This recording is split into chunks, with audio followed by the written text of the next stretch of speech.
हा हा. नमस्कार मित्रांनो, भावांनो आणि बहिणींनो. 19 जूनला फेसबुक लाईव्हवर मी या विषयावर सुरुवातीला बोललो होतो की शेतकरी उत्पादक कंपनी म्हणजे कृषी समृद्धीची एक पहाट आहे. आणि त्यानंतर महाराष्ट्रातनं सर्व ठिकाणाहून मला बरेच फोन आले आणि त्यामुळं आमचा उत्साह द्विगुणित झाला. आणि प्रत्येकाचे इंडिव्हिज्युअल प्रश्नाचे उत्तर देण्यापेक्षा आम्ही आणि आमच्या टीमने असं ठरवलं की याचं एक पुढचं पाऊल टाकूया आणि आपण एक प्रशिक्षण अरेंज करूया. तर त्या दृष्टीने आज हे प्रशिक्षण आपण आयोजित केलेलं आहे तुमच्या सर्वांसाठी. तर यामध्ये आनंदाची बाब ही की जवळपास 315 लोकांनी गुगल फॉर्म मध्ये आपली नाव नोंदणी केलेली आहे. ही अत्यंत समाधानाची बाब आहे की आपला शेतकरी लेटेस्ट टेक्नॉलॉजी पण वापरतोय आणि त्याला नवीन काहीतरी करायची पण इच्छा त्याच्यामध्ये दिसतच आहे. देशमुख सर, तुमचा आवाज कमी येतोय असं काही श्रोत्यांचं म्हणणं आहे. कृपया तुमचा आवाज वाढवा. हा हा, नाही जोरात बोलतो मी. दिलीप इंगोळे सर, तुमचं म्यूट करा ना. हा बोला सर. हा. एक म्यूट करून. आपण या आजच्या कार्यशाळेची सुरुवात करीत आहे आणि आपलं वेगळेपण असं आहे की आपण बाकी गोष्टींमध्ये जास्त वेळ न घालवता प्रास्ताविक बायोडाटा वगैरे डायरेक्ट प्रशिक्षणाला सुरुवात करूया. पहिलं जे प्रेझेंटेशन आहे ते देवेंद्र सूर्यवंशी हे प्रेझेंट करणार आहेत आपल्याला. आणि ते संचालक आहेत ऑफिसर सोल्युशन्स लिमिटेडचे. त्या या विषयाचे ते तज्ज्ञ आहेत आणि सर्वांनी त्यांच्या प्रेझेंटेशनचा लाभ घ्यावा अशी मी तुम्हाला विनंती करतो. देवेंद्रजी, आपलं प्रेझेंटेशन सुरू करा. नमस्कार, आपल्या सगळ्यांचे स्वागत आहे. आणि देशमुख सरांचे मी आभार मानतो सर्वप्रथम की त्यांनी या सेशनमध्ये मला बोलण्याची आणि शेतकरी बंधूंसाठी म्हणून जे काही फार्मा प्रोड्युसर कंपनी आहे आणि त्याच्या माध्यमातून आपण काय बेनिफिट्स घेऊ शकतो हे सगळं शेअर करण्याची त्यांनी मला संधी दिली. त्यासाठी मी त्यांचे आभार मानतो. आजचं प्रेझेंटेशन आपण सुरू करूयात. सगळ्यात आधी एक प्रेझेंटेशन आहे की ज्यामध्ये आज चर्चेचे मुद्दे म्हणून FSS सोल्युशनचं एक पेज आहे. त्याला तुम्ही पिन करून घ्या आधी, म्हणजे ते तुम्हाला स्क्रीनवर दिसेल आणि मी जे काही मुद्दे सांगतो आहे त्या संदर्भात प्रेझेंटेशन तुमच्या सगळं स्क्रीनवर असेल त्या ठिकाणी. आणि तुम्हाला जे आवश्यक वाटेल तुम्ही त्याचा स्क्रीनशॉट पण काढून घ्या, जेणेकरून तुम्हाला पुढे संदर्भासाठी त्या सगळ्या गोष्टी उपयोगात येऊ शकतील. आज आपण चर्चा करणार आहोत शेतकरी उत्पादक कंपनीची नोंदणी प्रक्रिया कशी आहे, ते नोंदणी करण्यासाठी काय करावं लागतं, तसेच शेतकरी उत्पादक कंपनी नोंदणी केल्यानंतर त्या शेतकरी उत्पादक कंपनीला खूप सारे कंप्लायन्सेस करावे लागतात, कायदेशीर पाठपुरावे करावे लागतात. आणि जर हे नाही केले तर त्यांना काही दंडात्मक त्यांच्यावर कार्यवाही होऊ शकते, कंपनीच्या संचालकांवर, कंपनीवर. तर आपल्याला ह्या सगळ्या गोष्टींचे कंप्लायन्सेस करता आले पाहिजेत. ते कुठले कंप्लायन्सेस आहेत हे त्यासाठी आपल्याला कळणं आवश्यक आहे. तर ते कंप्लायन्सेस कुठले आहेत ते आपण पाहून घेऊयात.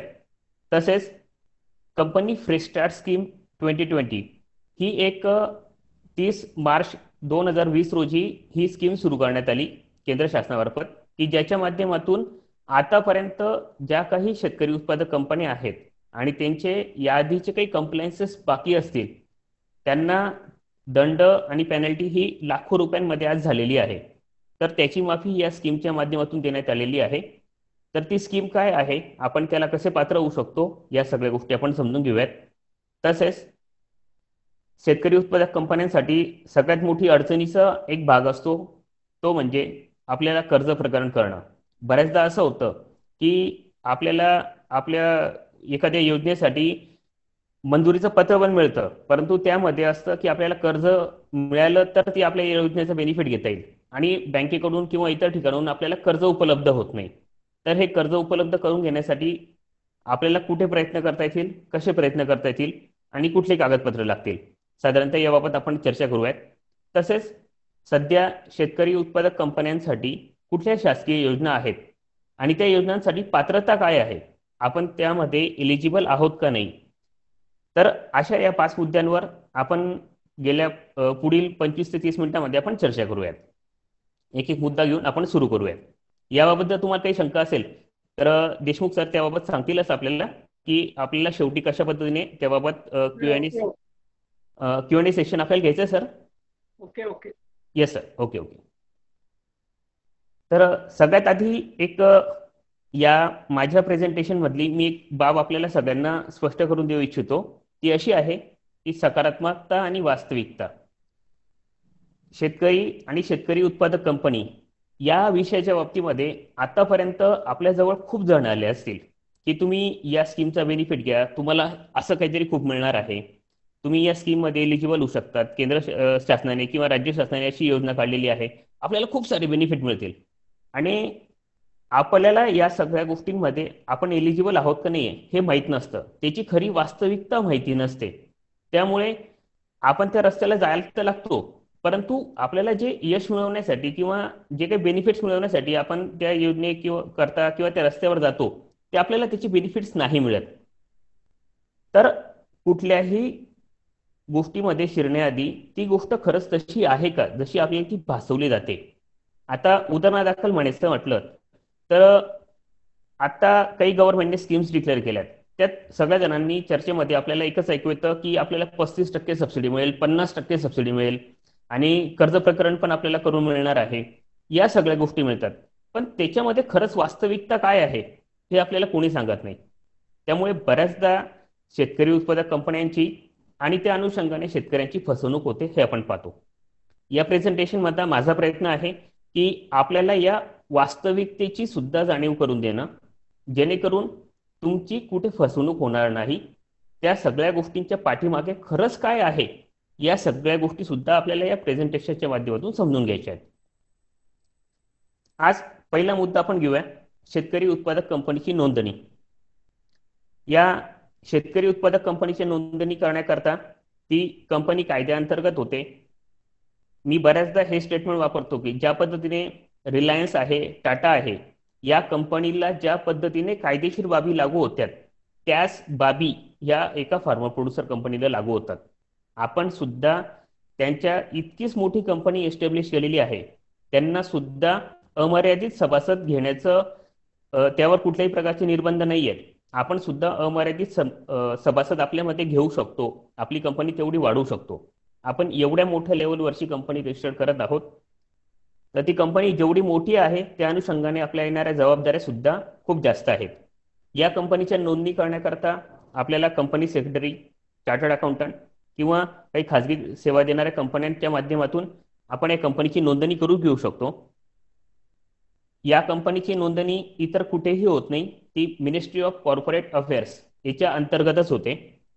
नाबार्ड किंवा काही NGOज आहेत की ज्या पुढाकार घेऊन अशा कंपन्यांची नोंदणी करून घेतात, त्यांच्याकडे या कंपनीची नोंदणी नाही होत, तर ती मिनिस्ट्री ऑफ कॉर्पोरेट अफेअर्स मध्ये ROC, रजिस्टर ऑफ कंपनी, यांच्याकडेच त्या कंपनीची नोंदणी होते. आपण या संस्थांच्या माध्यमातून ती करून घेऊ शकतो किंवा आपण स्वतःहून डायरेक्ट चार्टर्ड अकाउंटंट किंवा कंपनी सेक्रेटरी किंवा एक खाजगी कंपनीच्या माध्यमातून जाऊन स्वतःहून डायरेक्ट सुद्धा नोंदणी करून घेऊ शकतो. त्याला कुठल्याही प्रकारची अडचण नाही आहे. या कंपनीची नोंदणी करण्याकरता आपल्याला 10 सभासदांची आवश्यकता असते. सुरुवातीला आपण त्यांना प्रमोटर्स असं म्हणतो, प्रवर्तक असं म्हणतो. त्यापैकी 5 जण हे संचालक असतात आणि उर्वरित 5 जण हे प्रवर्तक असतात. या कंपनीमध्ये कमीत कमी 5 आणि जास्तीत जास्त 15 यामध्ये डायरेक्टर होऊ शकतात, संचालक होऊ शकतात. ही कंपनी आपल्याला तिचं वर्किंग सांभाळण्याकरता एक CEO, मुख्य कार्यकारी अधिकारी याची आपल्याला नियुक्ती करावी लागते. ज्या पद्धतीने पूर्वी आपण सचिव म्हणत होतो सहकारी संस्थेमध्ये, त्याच पद्धतीने हे पद असतं जे सगळे डॉक्युमेंटेशन, सगळ्या अकाउंटिंग, हिशोब आणि इतर सगळ्या गोष्टींचे कंप्लायन्सेस करणं ती त्या अधिकाऱ्याची जबाबदारी असते. त्या CEOला कंपनी ही मानधन आणि पगार सुद्धा देत असते. या कंपनीचे रजिस्ट्रेशन करण्याच्या आधी जे काही डायरेक्टर्स आहेत या सगळ्यांचे आपल्याला DIN नंबर काढावे लागतात. DIN नंबर म्हणजे डायरेक्टर आयडेंटिफिकेशन नंबर. हा डायरेक्टर DIN जो नंबर आहे हा आपला एकच निघतो, म्हणजे एका व्यक्तीचा एका आयुष्यात तो एकच निघतो, तो कॉमन असतो. भविष्यात आपण कुठल्याही कंपनीमध्ये डायरेक्टर म्हणून जर जात असू तर आपल्याला फक्त आपला डीन नंबर द्यायचा आहे, पुन्हा ती प्रक्रिया करण्याची गरज नाहीये.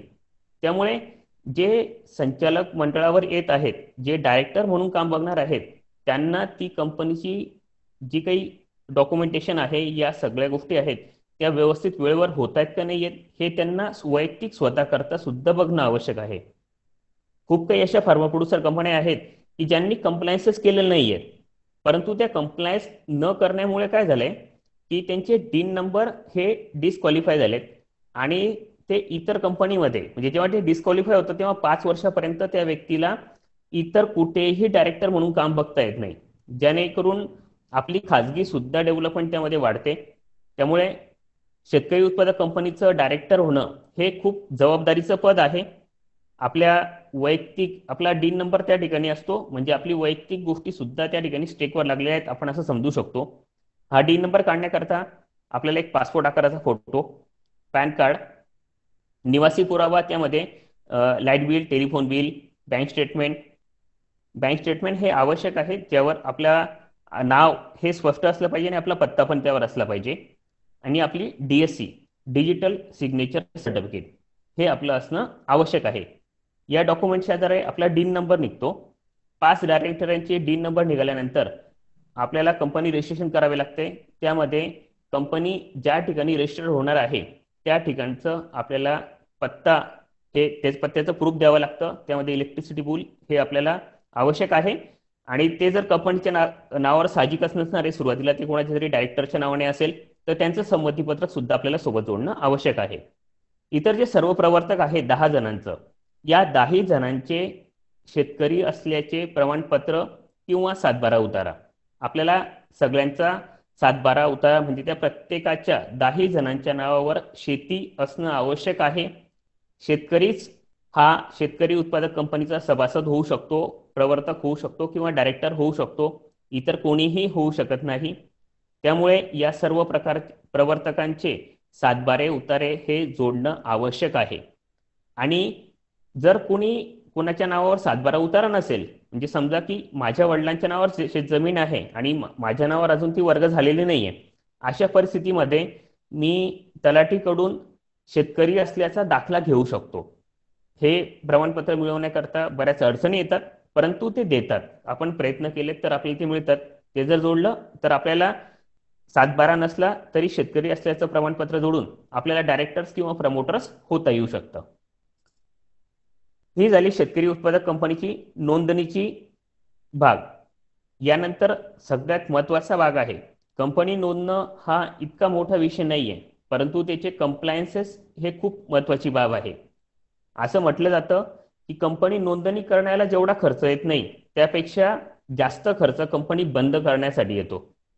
आणि कंपनी आपण जेव्हा सुरू करतो तेव्हा साधारणतः वर्षभरात आपला 1 रुपयाचा सुद्धा जरी व्यवहार झाला नसेल, एकही आर्थिक व्यवहार झाला नसेल, अशा परिस्थितीत सुद्धा शेतकरी उत्पादक कंपनीला त्याचं ऑडिट करून घेणं, त्याचे RSC कंप्लायन्सेस करून घेणं, इन्कम टॅक्स रिटर्न्स भरणं, या सगळ्या गोष्टी दरवर्षी वेळेवर पूर्ण कराव्या लागतात.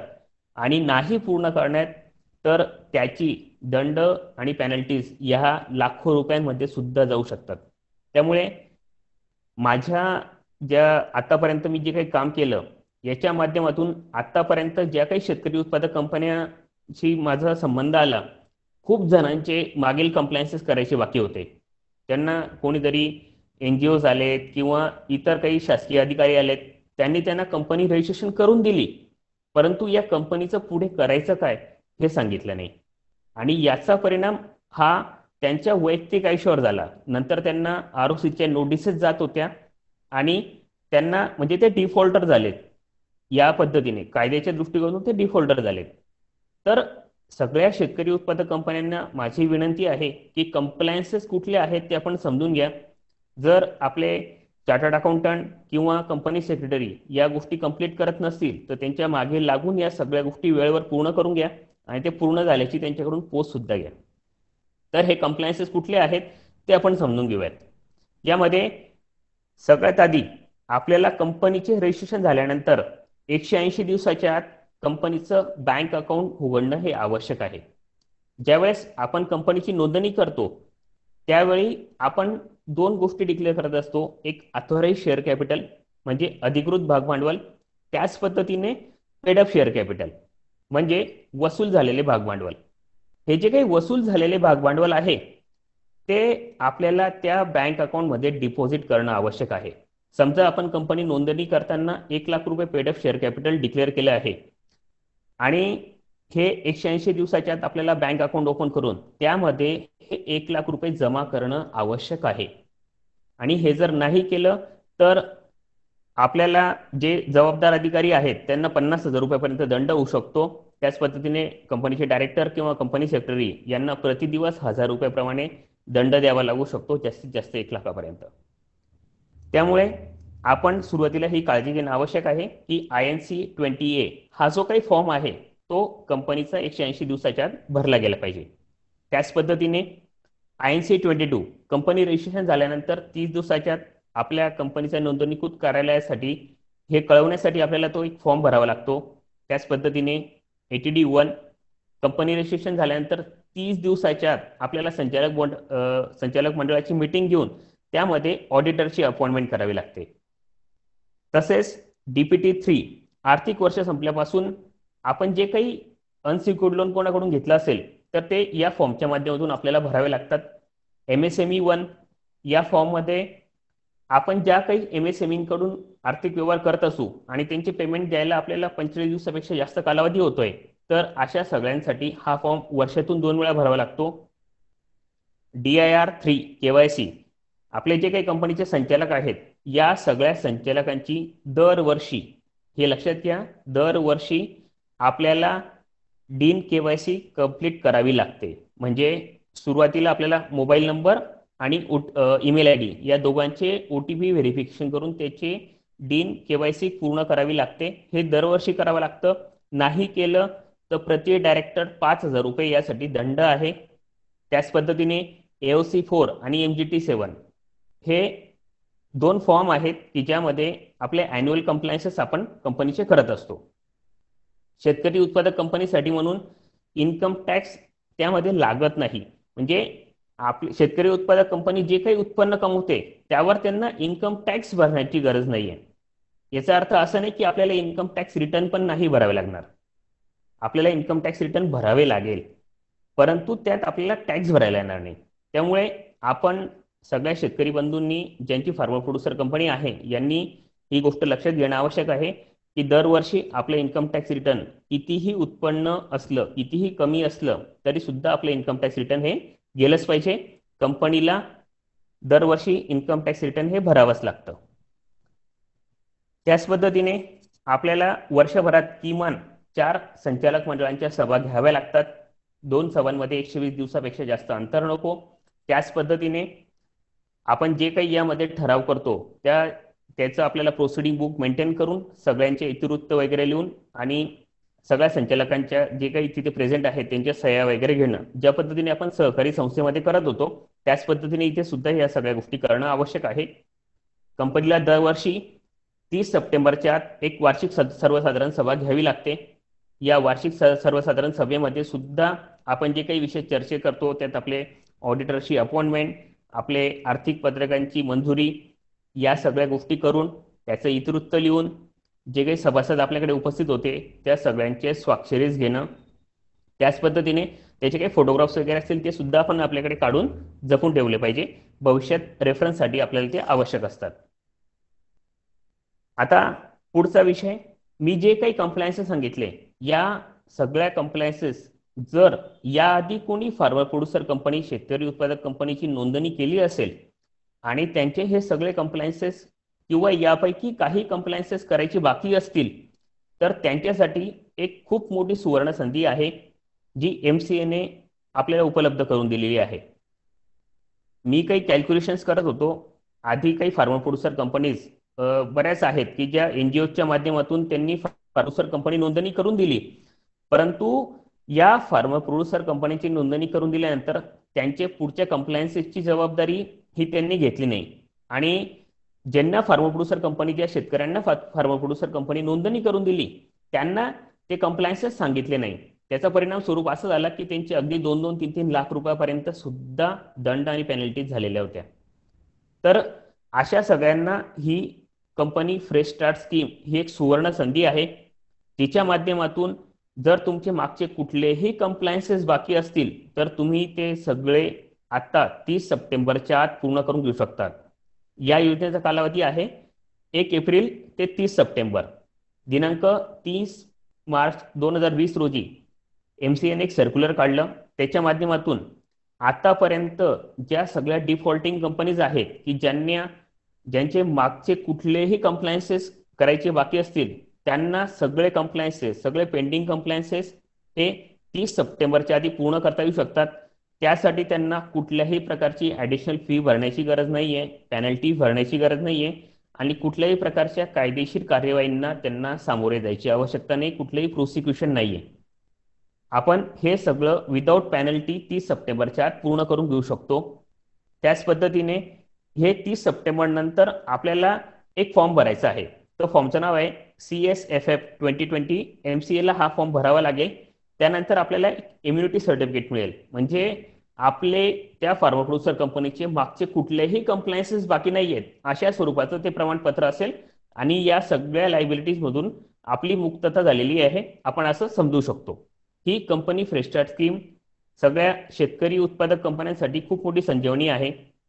माझ्या माहितीप्रमाणे 2000पेक्षा जास्त फार्मा प्रोड्युसर कंपनी आपल्या महाराष्ट्रात रजिस्टर्ड आहेत आणि किमान 1000 तरी फार्मा प्रोड्युसर कंपनीज अशा असतील की ज्यांचे अॅन्युअल कंप्लायन्सेस झालेले नाही आहेत, ROC कंप्लायन्सेस झालेले नाही आहेत. आपण जे या आजच्या सेशनमध्ये आहेत, आपल्या संबंधित कोणीही फार्मा प्रोड्युसर कंपनी नोंदणी केली असेल आणि त्यांचे कंप्लायन्सेस बाकी असेल त्यांना सगळ्यांना सांगून त्यांच्याकडून या गोष्टी कंप्लीट करून घ्या.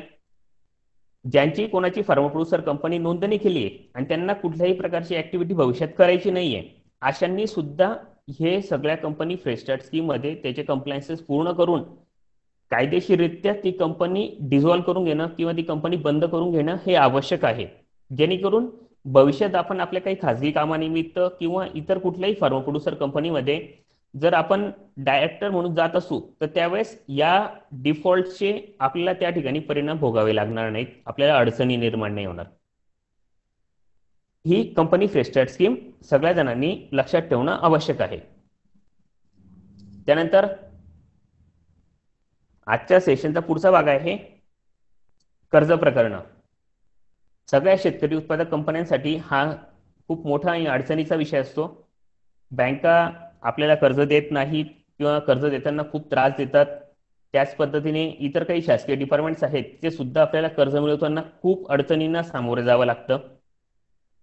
माझ्या नॉलेजमध्ये अशा काही फार्मा प्रोड्युसर कंपनीज आहेत की ज्या गव्हर्नमेंटच्या वेगवेगळ्या गट शेती किंवा इतर काही स्कीम्स होत्या, त्या स्कीममध्ये त्यांना मंजुरी मिळाली, शासनाकडून त्यांना मंजुरीचं पत्र मिळालं, परंतु बँकेने त्यांना वेळेत कर्ज न दिल्यामुळे त्यांना त्या स्कीमचा बेनिफिट घेता नाही आला, त्या सबसिडी त्यांना मिळालीच नाही. म्हणजे मंजुरी मिळाली परंतु सबसिडीचा ते उपयोग घेऊ शकले नाहीत.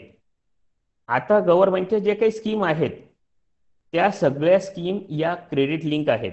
क्रेडिट लिंक म्हणजे जर तुम्ही कर्ज काढलं तर तुम्हाला ती सबसिडी मिळेल, अन्यथा ती सबसिडी मिळणार नाही. कर्ज काढलं तरच ती आपल्याला बेनिफिट आपण त्या योजनेचा घेऊ शकतो. त्यामुळे कर्ज हा शेतकरी उत्पादक कंपनीसाठी खूप आवश्यक बाब आहे.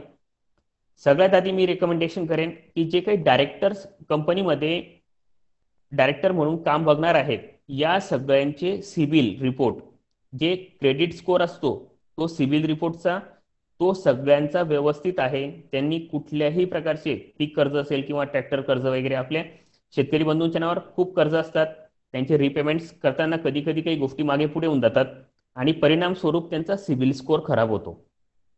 ही अडचण केव्हा येते? ज्यावेळेस ते फार्मा प्रोड्युसर कंपनीचा पण कर्ज प्रकरण दाखल करतो त्यावेळेस प्रत्येक शेतकऱ्याचा जे डायरेक्टर्स आहेत त्यांचा सिबिल स्कोअर सुद्धा तपासला जातो आणि त्यावेळी त्या फार्मर प्रोड्युसर कंपनीच्या कर्ज प्रकरणामध्ये ती एक मोठी अडचण होऊ शकते. त्यामुळे आपल्या शेतकरी उत्पादक कंपनीमध्ये जे काही आपण संचालक घेणार आहोत, या सगळ्या संचालकांचे सिबिल रिपोर्ट हे व्यवस्थित असले पाहिजे, याची काळजी आपण सगळ्यांनी घेणं आवश्यक आहे. आपल्याला कर्ज देण्यासाठी म्हणून नॅप किसान फायनान्स लिमिटेड म्हणून ही नाबार्ड अंतर्गत एक संस्था आहे, ज्या ठिकाणी शेतकरी उत्पादक कंपन्यांना 1 कोटीपर्यंत विनातारण कर्ज मिळतं. आता बऱ्याच जणांना आपण ऐकलं असेल की त्या ठिकाणी नॅप किसान फायनान्स लिमिटेडकडे जायचं आणि 1 कोटीपर्यंत आपल्याला लगेच कर्ज मिळणार. म्हणजे ही गोष्ट अशी कधीच नसते की आपण त्या अधिकाऱ्यांपर्यंत त्या ऑफिसमध्ये जाऊ, आपली फाईल जमा करू, काही कागदपत्र देऊ आणि ते आपल्याला 1 कोटी रुपये देणार आहेत, असं होत नाही. या गोष्टीला खूप कालावधी जावा लागतो, त्यांना खूप सारे डॉक्युमेंट्स आपल्याला द्यावे लागतात, ते आपल्याकडे व्हिजिट्स करतात, या प्रोसेसला खूप वेळ जातो. आणि आपल्याला तोपर्यंत पेशन्स, तोपर्यंत धैर्य धरण्याची आपल्यामध्ये क्षमता असली पाहिजे, हे खूप आवश्यक आहे. यामध्ये काही अटी आहेत, त्या अटी आपण पूर्ण केल्या तरच आपल्याला कर्ज मिळेल, अन्यथा आपल्याला कर्ज मिळणार नाही. त्या अटी कुठल्या आहेत ते आपण समजून घेणं आवश्यक आहे. शासनाची कुठलीही योजना आली किंवा कुठली पण बेनिफिट असेल तर त्याच्या सगळ्यात आधी गाईडलाईन्स वाचत चला. गव्हर्नमेंट जेव्हा डिक्लेअर करतं त्यावेळेस तो एक GR असतो किंवा त्या स्कीमचं फक्त बेनिफिट्स आपल्याला सांगितले जातात. कुठलेही पॉलिटिकल लीडर्स असतील, त्यांचं काम ते आहे, ते तेच करतील की आपल्याला फक्त बेनिफिट सांगतील, परंतु त्यामागे इलिजिबिलिटी काय आहे, आपल्याला त्या स्कीमचा बेनिफिट घेण्याकरता आपण कसे पात्र होऊ शकतो हे आपल्याला कोणीच सांगत नाही. त्याकरता माझी आपल्या सगळ्यांना विनंती आहे की कुठलीही स्कीम आली, कुठलीही योजना आली, त्याच्या गाईडलाईन्स वाचा. आज इंटरनेटचा जमाना आहे, आपल्या प्रत्येकाच्या हातामध्ये अँड्रॉइड मोबाईल आहे. आपण इंटरनेटच्या माध्यमातून गव्हर्नमेंटच्या वेबसाईटवरून कुठलेही GR काढू शकतो. गुगलमध्ये सर्च केल्यानंतर आपल्याला कुठल्याही गाईडलाईन्स सहज अवेलेबल होतील. मराठीमध्ये सुद्धा त्या सगळ्या अवेलेबल असतात आणि आपण त्या समजून घेऊ शकतो की समोरचा व्यक्ती आपल्यापर्यंत जो काही स्कीम सांगण्यासाठी आलेला आहे, तो गव्हर्नमेंटचा अधिकारी असेल, कोणती NGO असेल किंवा कोणीही असेल, ते जे सांगतायत त्या शब्दाला खरंच अर्थ आहे का, ते खरंच त्या गाईडलाईन्समध्ये आहे का, हे आपण आधी तपासावं आणि मग आपण त्यांच्यासोबत ते काम करण्यासाठी पुढे जावं. उदाहरणादाखल मी सांगतो की 2 शब्द, नॅप किसान फायनान्स लिमिटेड आणि 1 कोटी रुपये कर्ज, हे समीकरण खरं आहे का? हो, नक्कीच सर आहे. पण हे कोणासाठी? शेतकरी उत्पादक कंपन्यांना 1 कोटीपर्यंत विनातारण कर्ज मिळतं. किंवा आता या ठिकाणी 6 टाइम ऑफ नेटवर्थ, आपल्या शेतकरी उत्पादक कंपनीची जी काही नेटवर्थ आहे, नेटवर्थ म्हणजे आपल्या ऍसेट्स मायनस लायबिलिटीज, म्हणजे आपला कॅपिटल समजूया आपण, जे काही आपण त्यामध्ये रक्कम गुंतवलेली आहे. जर आपलं पेड अप शेअर कॅपिटल हे 1 लाख रुपये असेल तर आपल्याला कर्ज किती मिळेल? त्याच्या 6 पट, म्हणजे फक्त 6 लाख रुपये.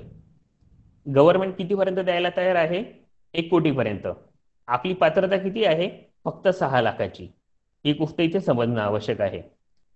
आपल्याला जर 1 कोटी रुपये कर्ज पाहिजे तर आपल्या कंपनीमध्ये आपण गुंतवलेली रक्कम किती असली पाहिजे? 20 लाख रुपये. 20 लाख रुपये नाही, सॉरी, 17-18 लाखापर्यंत काहीतरी ती रक्कम होईल. एवढी रक्कम आपली गुंतवली असेल तर नॅप किसान फायनान्स लिमिटेड आपल्याला 1 कोटी रुपये कर्ज देईल का? हो, डेफिनेटली देईल. परंतु तेवढी रक्कम आपण त्या फार्मा प्रोड्युसर कंपनीमध्ये गुंतवली असली पाहिजे, आपलं तेवढं कॅपिटल असणं आवश्यक आहे. यामध्ये आपल्याला मुदती कर्जही मिळेल. मुदती कर्ज म्हणजे आपल्याला काही फॅक्टरी उभी करायचं असेल, काही प्लांट उभे करायचं असेल किंवा काही ॲसेट्स घ्यायचे असतील तर त्यासाठी आपल्याला हे कर्ज मिळेल. आणि काही माल खरेदी करून विकण्यासाठी जे काही आपल्याला खेळते भांडवली कर्ज लागतं, वर्किंग कॅपिटल, हे दोन्ही देखील सुद्धा मिळू शकतात. यामध्ये एक अट आहे की कंपनी नोंदणी होऊन त्यामध्ये किमान 2 वर्ष झाली असली पाहिजे. ज्या दिवशी आपण ऍप्लिकेशन करत आहोत त्या दिवशी कंपनीला 2 वर्ष पूर्ण झाली असली पाहिजे आणि किमान 1 वर्षाचं ऑडिटेड बॅलन्स शीट असलं पाहिजे, तरच आपण या ठिकाणी ऍप्लिकेशन करू शकतो. जे वसूल झालेले भागभांडवल आहे ते किमान खेळते भांडवली कर्जासाठी किमान 3 लाख रुपये असणं आवश्यक आहे आणि मुदती कर्जासाठी किमान 5 लाख असेल तरच आपण या ठिकाणी अर्ज करू शकतो.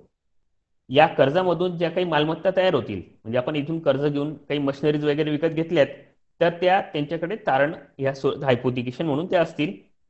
परतफेडीचा कालावधी हा वर्किंग कॅपिटलसाठी 12 महिने आणि टर्म लोनसाठी 3 ते 5 वर्षाचा असू शकतो. वर्किंग कॅपिटल जे काही 12 महिन्याचं आहे ते आपल्याला रिन्युअल्स त्याचे मिळतात जर आपण व्यवस्थित नियमित व्याजाची परतफेड केली, चांगले आर्थिक व्यवहार केलेत तर आपल्याला ते मिळतात. आणि 0.5% इतकी आपल्याला प्रोसेसिंग फी त्यांच्याकडे जमा करावी लागते. ती जे काही क्रेडिट गॅरंटी संस्था आहे, ती नाबार्ड असेल किंवा SFAC असेल, त्यांची ती फी असते. आता या ठिकाणी जेव्हा आपला प्रोजेक्ट आपण सबमिट करतो तेव्हा आपले सगळे डॉक्युमेंट्स व्यवस्थित जमा करून आपलं नाबार्डचं जे पुण्याचं ऑफिस आहे त्या ठिकाणी नॅप किसानचे एक अधिकारी बसतात. त्यांच्याकडे संपूर्ण महाराष्ट्राच्या या कर्ज प्रकरणांची जबाबदारी आहे. आपण त्यांच्याकडे ती फाईल जमा करू शकतो, तिथून ते मुंबईला पाठवून आपलं कर्ज प्रकरणाचं काम करतात. परंतु या प्रोसेसमध्ये खूप वेळ जातो आणि आपल्याला तेवढ्या वेळ थांबण्याची, तेवढा पेशन्स धरण्याची आपल्यामध्ये क्षमता असणं आवश्यक आहे. ते काम लगेच फाईल जमा केली आणि 2 महिन्यात आपल्याला पैसे मिळतील असं होत नाही, त्यात बराच वेळ जातो.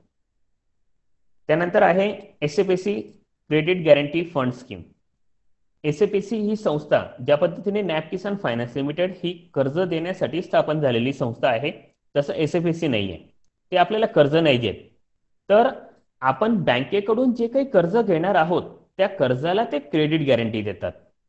म्हणजे समजा आपण आपल्या गावातल्या बँक ऑफ बडोदामध्ये किंवा इतर कुठल्याही नॅशनलाइज बँकेमध्ये कर्ज मागणी करण्याकरता गेलो आणि आपण 1 कोटीची कर्ज मागणी केली, परंतु त्या 1 कोटीसाठी आपल्याकडे बँकेकडे तारण ठेवण्यासाठी काही प्रॉपर्टी नाहीये.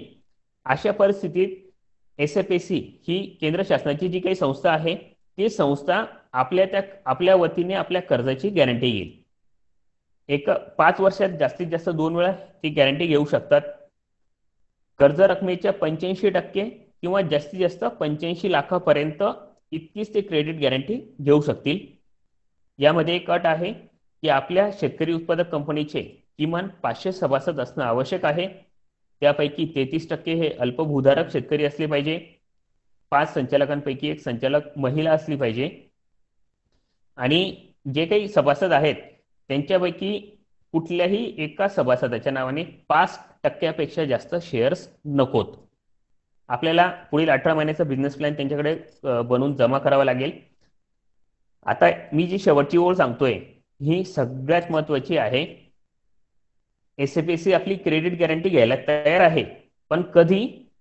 जर बँक आपल्याला कर्ज द्यायला तयार असेल तर. जर बँक आपल्याला कर्ज देत असेल तर एसएफएसी क्रेडिट गॅरंटी घेईल. एसएफएसीने क्रेडिट गॅरंटी घेतलेले महाराष्ट्रातले काही 2-3 फार्मर प्रोड्युसर कंपनीज आहेत की ज्यांना खरंच 1 कोटीपर्यंत विनातारण कर्ज मिळालं आणि त्याची क्रेडिट गॅरंटी एसएफएसीने घेतली. परंतु असे सक्सेस रेशो हे खूप कमी आहेत. त्यामुळे आपण या योजनेचा लाभ घेताना आपले कागदपत्र आणि त्याचा पाठपुरावा करण्याची आपल्यामध्ये खूप जास्त ताकद असली पाहिजे, तरच आपण या योजनेचा बेनिफिट घेऊ शकतो, अन्यथा आपण याचा बेनिफिट घेऊ शकत नाही. त्यामुळे माझी आपल्या सगळ्यांना विनंती आहे की आपण या सगळ्या स्कीमचा या जे काही मी स्कीम सांगतो आहेत त्यामधले एलिजिबिलिटी क्रायटेरिया हा आपण समजून घेणं आवश्यक आहे. त्याच पद्धतीने आपल्याला अजून एक भाग आहे की शेतकरी उत्पादक कंपन्यांना इतर बँकांमध्ये जे काही डायरेक्टर्स आहेत ते स्वतःची खाजगी मालमत्ता तारण ठेवून आपल्याला हवे तेवढे आपण कर्ज उचलू शकतो. त्यासाठी आपल्या कुठल्याही प्रकारची मर्यादा नाहीये, परंतु बँकेला कन्व्हिन्स करणं ही आपली जबाबदारी आहे.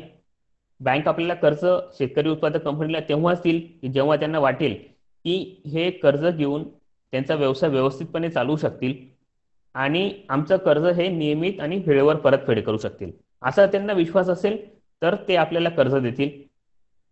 गव्हर्नमेंटने सांगितलं, केंद्र शासनाने किंवा राज्य शासनाने काही स्कीम काढली त्यामध्ये ते सांगतात की बँकेकडून कर्ज घ्यावं लागेल. यामध्ये शासन कुठलाही हस्तक्षेप करत नाही. शासन फक्त बँकांना गाईडलाईन्स देऊ शकतं, त्यांना कर्ज द्याच म्हणून कंपल्शन करू शकत नाही. ही सर्वस्वी फार्मर प्रोड्युसर कंपनीची जबाबदारी आहे की त्यांनी ते बँकेकडून कर्ज मिळावं. याकरता बँकेचा जो एलिजिबिलिटी क्रायटेरिया आहे त्यात आपण पात्र होणं आवश्यक आहे. बँक कर्ज देण्याच्या आधी सगळ्यात महत्वाची गोष्ट चेक करत असते की आपल्याला तो बिझनेस एक्सपिरियन्स आहे का. आपल्यापैकी बहुतेक शेतकरी बंधू असतात की ज्यांना शेतीचा अनुभव असतो परंतु व्यवसायाचा अनुभव नसतो. त्यामुळे बँकेकडे कर्ज मागायला जाण्याच्या आधी आपण आपला व्यवसायाचा अनुभव किंवा आपण जो काही प्रोजेक्ट सुरू करणार असो, शेतकरी उत्पादक कंपनी माध्यमातून जे काही ऍक्टिव्हिटी सुरू करणार असो, त्या सगळ्या गोष्टींचा आपण अभ्यास केला पाहिजे एका व्यापाऱ्याप्रमाणे. आपण शेतकरी उत्पादक कंपनी सुरू करतो म्हणजे आपण एक व्यापारी, एक बिझनेसमॅन म्हणून आपण बँकेसमोर जातो. त्यावेळेस आपण तो बिझनेस करू शकतो हा विश्वास आपल्याला बँकेला देता आला पाहिजे, तर बँक आपल्याला नक्की कर्ज देऊ शकते. शेतकरी उत्पादक कंपनीसाठी सध्या कुठल्या शासकीय योजना आहेत ते आपण समजून घेऊयात. त्यामध्ये एक आहे SFAC SFAC equity Grant scheme. यामध्ये आपल्याला 15 लाखापर्यंत इक्विटी ग्रँट ही SFAC कडून मिळते.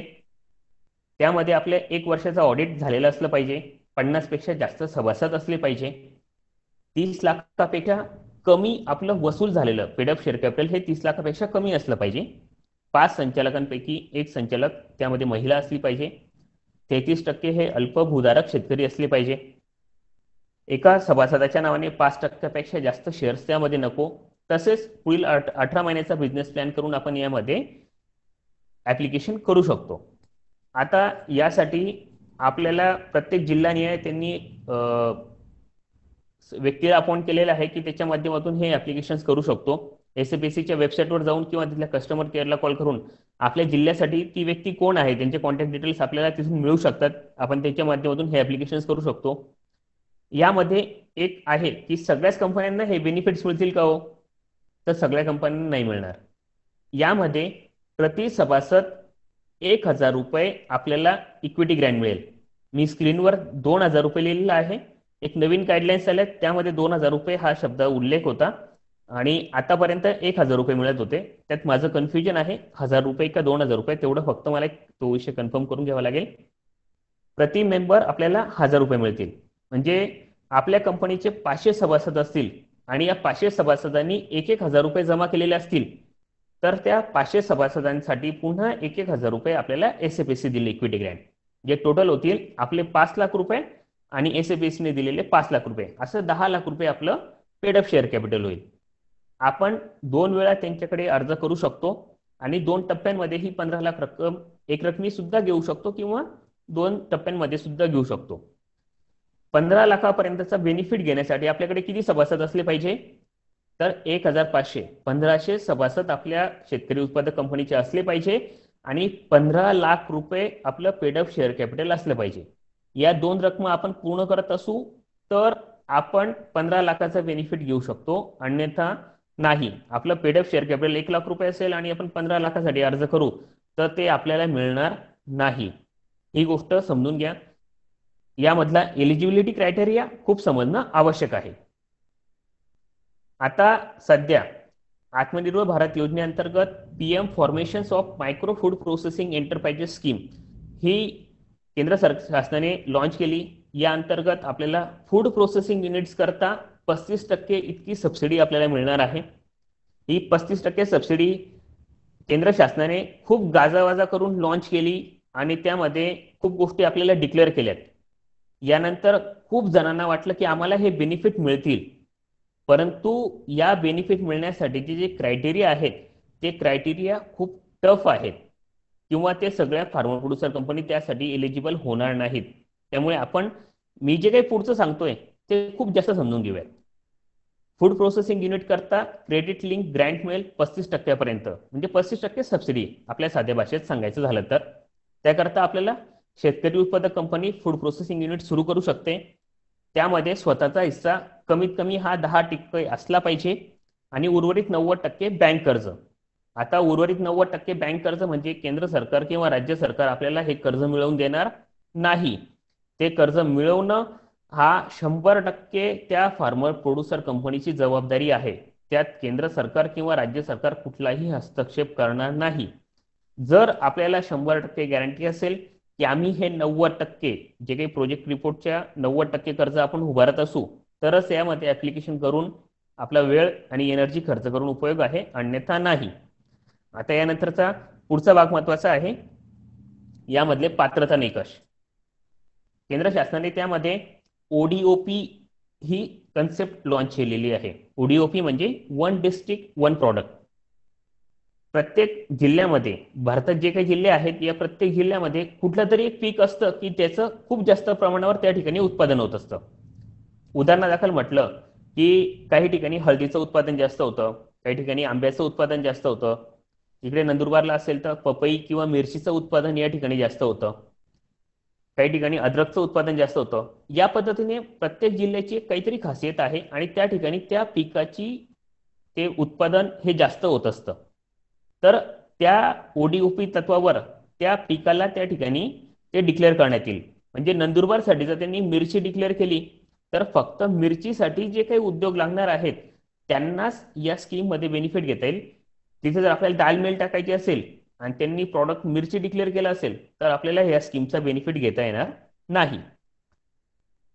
पुढची अट सगळ्यात महत्त्वाची, ज्या शेतकरी उत्पादक कंपन्यांची वार्षिक उलाढाल ही 1 कोटीपेक्षा जास्त आहे त्यांनाच या स्कीम मध्ये एलिजिबल होता येईल, पात्र होता येईल, ज्यांची वार्षिक उलाढाल 1 कोटीपेक्षा जास्त आहे.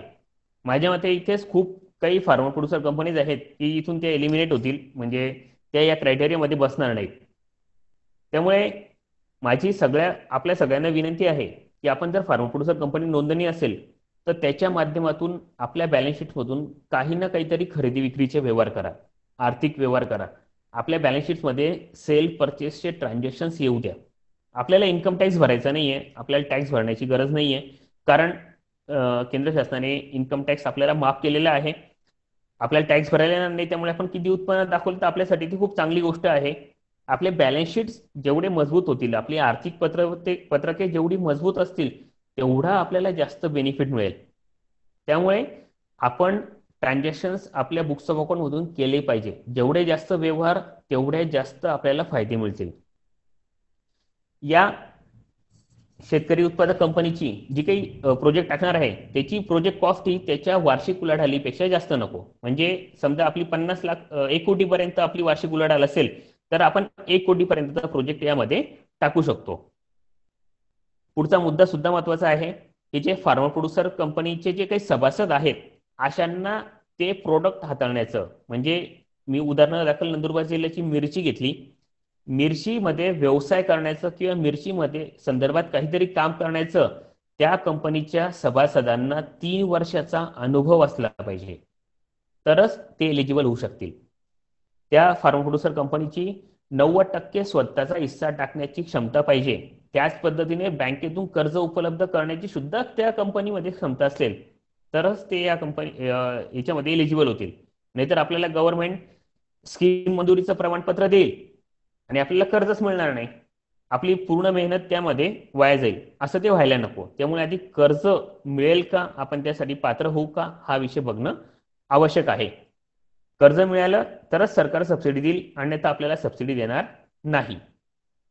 त्याच पद्धतीने यामध्ये काही कॉमन इन्फ्रास्ट्रक्चर आपल्याला उभं करायचं असेल, काही क्लिनिंग, ग्रेडिंग, सॉर्टिंग, लॅब, गोदाम, कोल्ड स्टोरेज, इन्क्युबेशन सेंटर किंवा इतर कोणतंही की ज्यामध्ये आपल्या फार्मर प्रोड्युसर कंपनीचे जे काही सभासद आहेत किंवा त्या जिल्ह्यातील काही इतर फार्मर प्रोड्युसर कंपनी आहेत यांना सामूहिक स्तरावर करण्यात येईल असं कुठलंही इन्फ्रास्ट्रक्चर उभं करण्यासाठी सुद्धा आपल्याला ही 35% सबसिडी मिळू शकते. यासाठी एलिजिबिलिटी क्रायटेरिया सुद्धा हे आधीप्रमाणेच आहेत. त्यानंतर पोखरा ही स्कीम आपल्याकडे चालू आहे. त्यामध्ये शेती आधारित उद्योगांसाठी आपल्याला 50% पर्यंत सबसिडी मिळते. परंतु ही पूर्ण महाराष्ट्रात ही स्कीम नाहीये, तर फक्त आपल्या स्क्रीनवर जे काही 15 जिल्हे आहेत, अकोला, अमरावती, औरंगाबाद, बीड, बुलढाणा, हिंगोली, जळगाव, जालना, लातूर, नांदेड, उस्मानाबाद, परभणी, वर्धा, वाशिम आणि यवतमाळ या जिल्ह्यांमध्ये ही स्कीम आहे. तिथल्या फार्मर प्रोड्युसर कंपनीज यामध्ये लाभ घेऊ शकतात. ही स्कीम अजूनही चालू आहे. आपण आपल्या कृषी विभागाशी संपर्क करून, जिल्ह्यातल्या कृषी विभागाशी संपर्क करून त्यामध्ये आपण ऍप्लिकेशन करू शकतो. फक्त राज्य शासनाने यावर्षी मे महिन्यात एक GR काढला होता की जे काही खर्च आहेत, ज्या काही सबसिडीच्या स्कीम आहेत, या सगळ्यांमध्ये 33% पर्यंत त्यांनी घट केलेली होती. म्हणजे जर एखाद्या योजनेमध्ये जर 100 कोटी मंजूर असतील तर ते 100 कोटी खर्च नाही करणार, तर त्याऐवजी फक्त ते 33 कोटीच खर्च करतील. उरलेले फंड्स त्यांनी ब्लॉक केलेले आहेत, कारण आता कोरोनामुळे राज्य शासनाचं उत्पन्न कमी झालेलं आहे. त्यांना आरोग्य विभागामध्ये खूप मोठ्या प्रमाणावर खर्च करावा लागतो आहे आणि सगळ्या गोष्टी सध्या मॅनेजमेंट बिघडलं आहे, कारण की कोरोनामुळे अनपेक्षित लॉकडाऊन आणि या सगळ्या गोष्टी आहेत. त्यामुळे सगळ्याच ठिकाणी अगदी केंद्र सरकारने सुद्धा, राज्य सरकारने सुद्धा आणि इतर राज्य सरकारने सुद्धा आपल्या खर्चांमध्ये कपात करण्यासाठी हा निर्णय घेतलेला आहे. त्यामध्ये आपण जर आधी 100 प्रोजेक्ट यामध्ये अप्रुव्हल होत होते, तर आता ते 100 नाही होणार, तर त्याऐवजी फक्त आता 33 प्रोजेक्ट होतील. पण आपण यामध्ये ऍप्लिकेशन करू शकतो, त्याला कुठल्याही प्रकारची अडचण नाहीये. त्यानंतर आहे मुख्यमंत्री कृषी व अन्न प्रक्रिया योजना. या अंतर्गत आपल्याला फळे, भाजीपाला, अन्नधान्य, कडधान्य, तेलबिया इत्यादी आधारित प्रोसेसिंग युनिट, कुठल्याही प्रक्रिया करणारं युनिट जर आपण सुरू करणार असू, तर त्यासाठी आपल्याला सबसिडी मिळेल. यामध्ये ॲडिशनल कोल्ड स्टोरेज, गोडाऊन, त्या पद्धतीने cleaning, grading, sorting, pre cooling किंवा कोल्ड स्टोरेजची चेन उभी करायची असेल, तर यासाठी सुद्धा आपल्याला 30% सबसिडी मिळेल. यातल्या पात्र संस्था शेतकरी उत्पादक कंपनी तर आहे, तर शेतकरी गट, खाजगी उद्योजक सुद्धा यामध्ये लाभ घेऊ शकतात.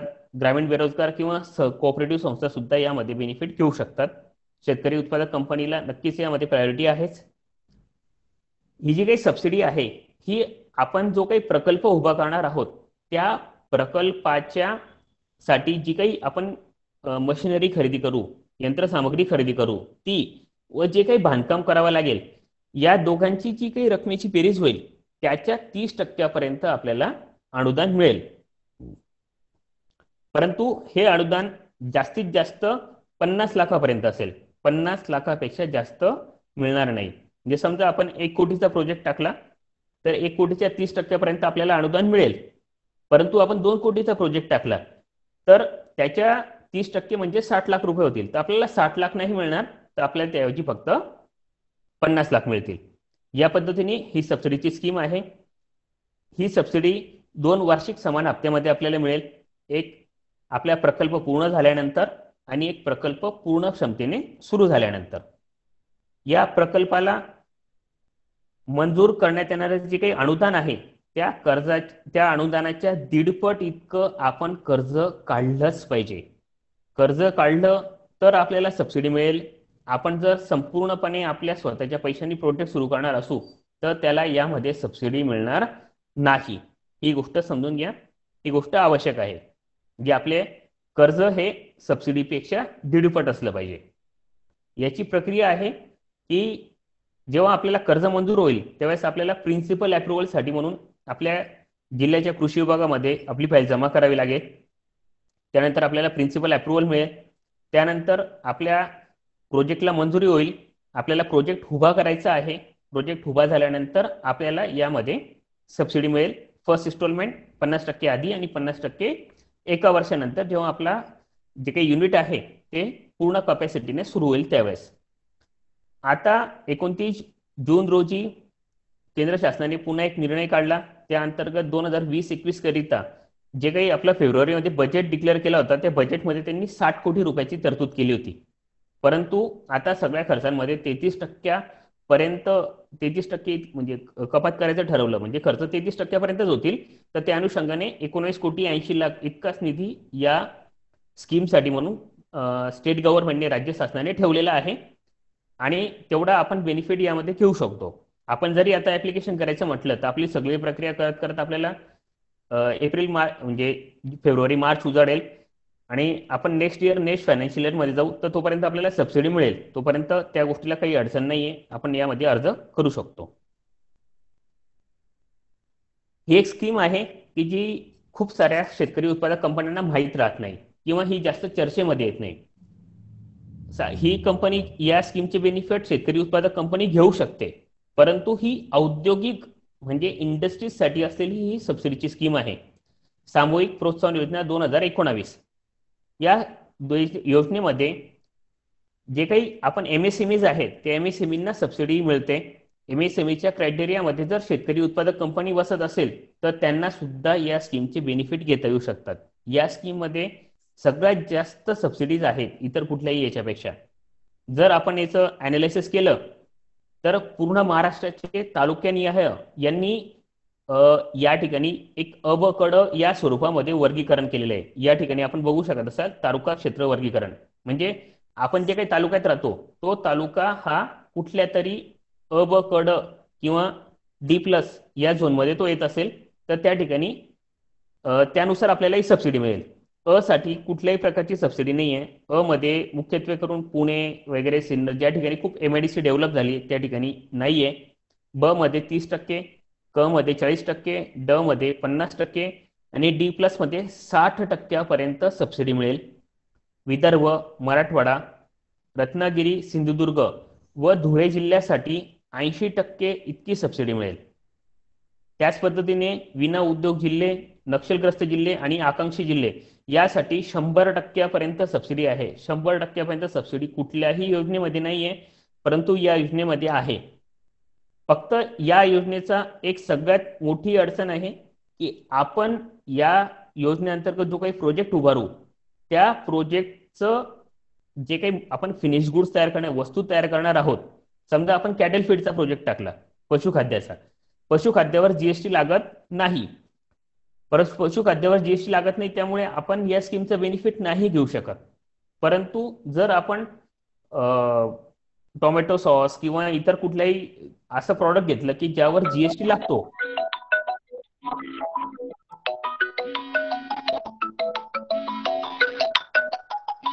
देवेंद्रजी, yes sir, Devendra sir, yes sir, hello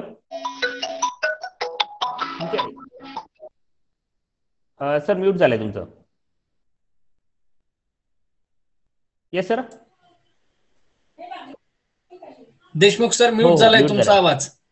हा राहुल, आपलं काय टाइम लिमिट आहे का फिक्स? काय थोडं झालं तर पुढं 15 मिनिटं झालं चालेल राहुल? नाही, माझं एक फक्त 5 मिनिटाचं बाकी आहे सर. हा चालू द्या. आपल्याला 8 वाजले सर आता. हा ओके चालेल, ओके चालेल. 8 वाजलेत आता. ओके ओके ओके ओके, फार चांगली येस माहिती येस सांगितली. तुम्ही तुमच्या कंटिन्यू करा. बाकीच्या वक्त्यांच्या सोयीनुसार बघा तुम्ही. येस येस सर, झालं एक फक्त 5 मिनिटात आपलं कम्प्लीट होईल. ओके ओके सर, ठीक आहे sir, please continue. Rahul, yes sir, yes sir, sir. तर काय यामध्ये करणार? आपल्याला अगदी म्हणजे 30% पासून तर 80% पर्यंत सुद्धा सबसिडी घेऊ शकतो. राज्य शासनाचा एक GR आहे, आपल्या तालुक्या कुठल्या याच्यामध्ये येतो ते आपण बघणं आधी आवश्यक आहे. त्यामुळे सगळ्यात आधी प्रोजेक्ट फायनल करा. या सगळ्या स्कीम्स पैकी आपण पुण्यामध्ये जास्त बेनिफिट घेऊ शकतो, त्या स्कीम मध्ये तो प्रोजेक्ट आपण टाकू शकतो. त्यामुळे आधी आपण प्रोजेक्ट फायनल केला पाहिजे. यामध्ये कुठले मुद्दे येतात ते खूप डिटेलिंग विषय आहे. तुम्ही आपल्याला ज्यावेळेस आपण काही प्रोजेक्ट टाकत असाल त्यावेळेस आपण वैयक्तिक यामध्ये बात सुद्धा कम्युनिकेशन करू शकतो. त्याचं कॅल्क्युलेशन कशा पद्धतीने होतं. फक्त सगळ्यात महत्त्वाचा विषय आहे, आपण सामूहिक प्रोत्साहन योजना 2019चा जर लाभ घेत असू तर आपल्याला जी जीएसटी आहे, आपल्या प्रॉडक्ट्सवर जीएसटी लागला पाहिजे. त्यातल्या त्यात CGST, HGST म्हणजे जो राज्य शासनाचा भाग आहे, स्टेट जीएसटी, तो लागला पाहिजे. तर आपण याचा बेनिफिट घेऊ शकतो. ह्या एवढ्या स्कीम्स आणि याबाबत माहिती मला एवढीच होती. जर आपल्याला काही अडचणी असतील तर आपण त्याबाबत कोऑर्डिनेट करू शकतात, देशमुख साहेबांशी संपर्क करू शकतात, किंवा काही अडचण वाटलीत तर तुम्ही त्याबाबत संपर्क करू शकतात. देशमुख साहेब, हॅलो. हा सर, इट्स कम्प्लीट. हा धन्यवाद yes sir, Devendraji. Yes sir, thank you sir. Hello. Yes sir, हा देवेंद्रजी धन्यवाद. Yes sir, thank you sir. Hello. हा Yes, बोला sir. हा फार चांगली माहिती सांगितली हो, तुम्ही हो. डिटेल मध्ये. हा हा मयूर, माझा ऐकू येत आहे ना? Yes yes yes sir, yes sir. अच्छा, मी हटकून तुम्हाला थांबवलं नाही, कारण तुम्ही इतकी चांगली माहिती सांगत होता, त्यामुळे वेळ बाळात घेतला तुम्ही. पण नाही, काय sir, हरकत हा. नाही, सगळ्यांना फायदा होईल. Yes sir. तर मित्रांनो, भावांनो आणि बहिणींनो, आपलं कृषी क्षेत्राला उद्योजकाचा दर्जा द्या अशी आपली बरेच लोकांची मागणी असायची. आणि त्या दृष्टीने हे एक पहिलं पाऊल आहे की हा कायदा निर्माण झाला आणि शेतकरी उत्पादक कंपनीचा त्याला लिगल पाठबळ मिळालं या संकल्पनेला. आणि याच्यामध्ये कसं आहे की खाजगी कंपन्या ज्या आहेत त्यांचा मेन फोकस असतो की नफा, कार्यक्षमता आणि व्यावसायिकता ह्याच्यावर त्यांचा फोकस असतो. आणि सहकारी संस्था ज्या आहेत त्या कुठल्या मूलतत्वावर अवलंबून आहेत, तर लोकशाही मूलतत्व आणि एकमेकाला सहकार्य करायचं या तत्वावर त्या अवलंबून आहेत. तर या दोन्ही संकल्पनेचं जे संकलन करून, चांगल्या गुणांचं संकलन करून हे शेतकरी उत्पादक कंपनी ही संकल्पना पुढे आलेली आहे. त्यामुळं सगळ्या त्यांच्या चांगल्या गोष्टी ज्या आहेत त्या आपल्याला दिसून येतात. आता मी आपला वेळ थोडा कमी झाल्यामुळं मी आता डायरेक्ट आपले या संकल्पनेचे जे फायदे आहेत त्याच्याकडे वळतो. की याच्यामध्ये काय आहे, बरेच लोकांना डाऊट असतो की हे फक्त कृषी उत्पादन क्षेत्राशी रिलेटेड आहे का.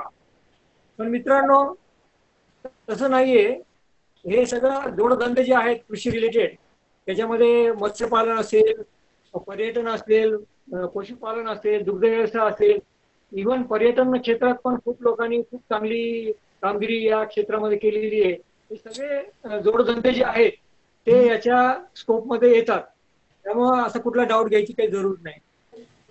दुसरं असं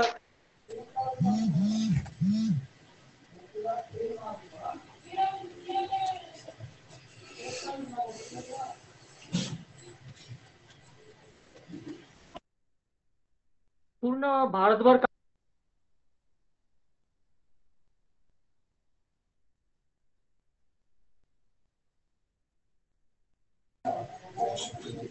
सर तुम्ही म्यूट झालाय देशमुख सर, आवाज येत नाहीये. तर शेतकरी उत्पादक कंपन्यांचं जे भौगोलिक क्षेत्र आहे ते सहकार क्षेत्रासारखं मर्यादित नाहीये. तो पूर्ण देशभर व्यापलेला आहे.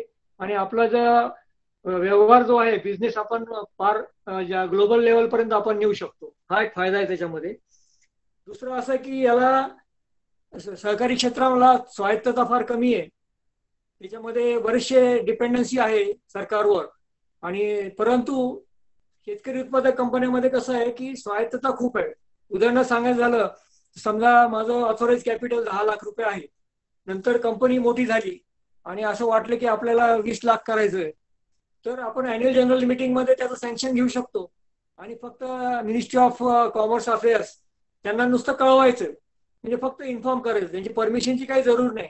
असे अनेक फायदे या शेतकरी उत्पादक कंपनीच्या मध्ये आहेत. नंतर याच्यामध्ये कसं आहे की कंपनीची नोंदणी झाल्यानंतर समजा तुमचा जो टर्नओव्हर जो आहे म्हणजे वार्षिक उलाढाल हे 2 कोटीपेक्षा जर कमी असेल तर तुम्हाला 5 वर्षापर्यंत हे कर भरायची जरूर नाहीये. त्याचा फायदा आहे. आणि त्यानंतर जे काय आपण खरेदी करतो विक्री करतो शेतकरी कंपनीच्या मार्फत, तर त्याला जीएसटी पण लागू नाहीये. हे एक फायदा आहे त्याच्यामध्ये. आणि समजा एखादी कंपनी आहे, त्यांचे 300 सभासद आहेत आणि परंतु त्यांना शेतमाल कमी पडतोय, त्यांचं प्लांट कॅपॅसिटी खूप चांगली टाकलेली आहे त्यांनी, तर तो त्यांचा शेतमाल किंवा जो रॉ मटेरियल जे आहे ते बिगर सभासदांकडनं पण घेऊ शकतात. माझ्या माहितीतली कंपनी आहे, त्यांचे 300 सभासद आहेत, पण जवळजवळ 3000 लोकांकडनं ते शेतमाल विकत घेतात. आपल्या सहकारी तत्वामध्ये पण, सहकारी साखर कारखान्यांमध्ये पण असंच आहे ना, बिगर सभासदांकडनं पण ऊस घेतलं जातं कारखान्याचा. म्हणजे हा त्याचा पॉझिटिव्ह पॉईंट जो आहे हा या संकल्पनेमध्ये इन्कॉर्पोरेट केलेला आहे. त्यानंतर काय की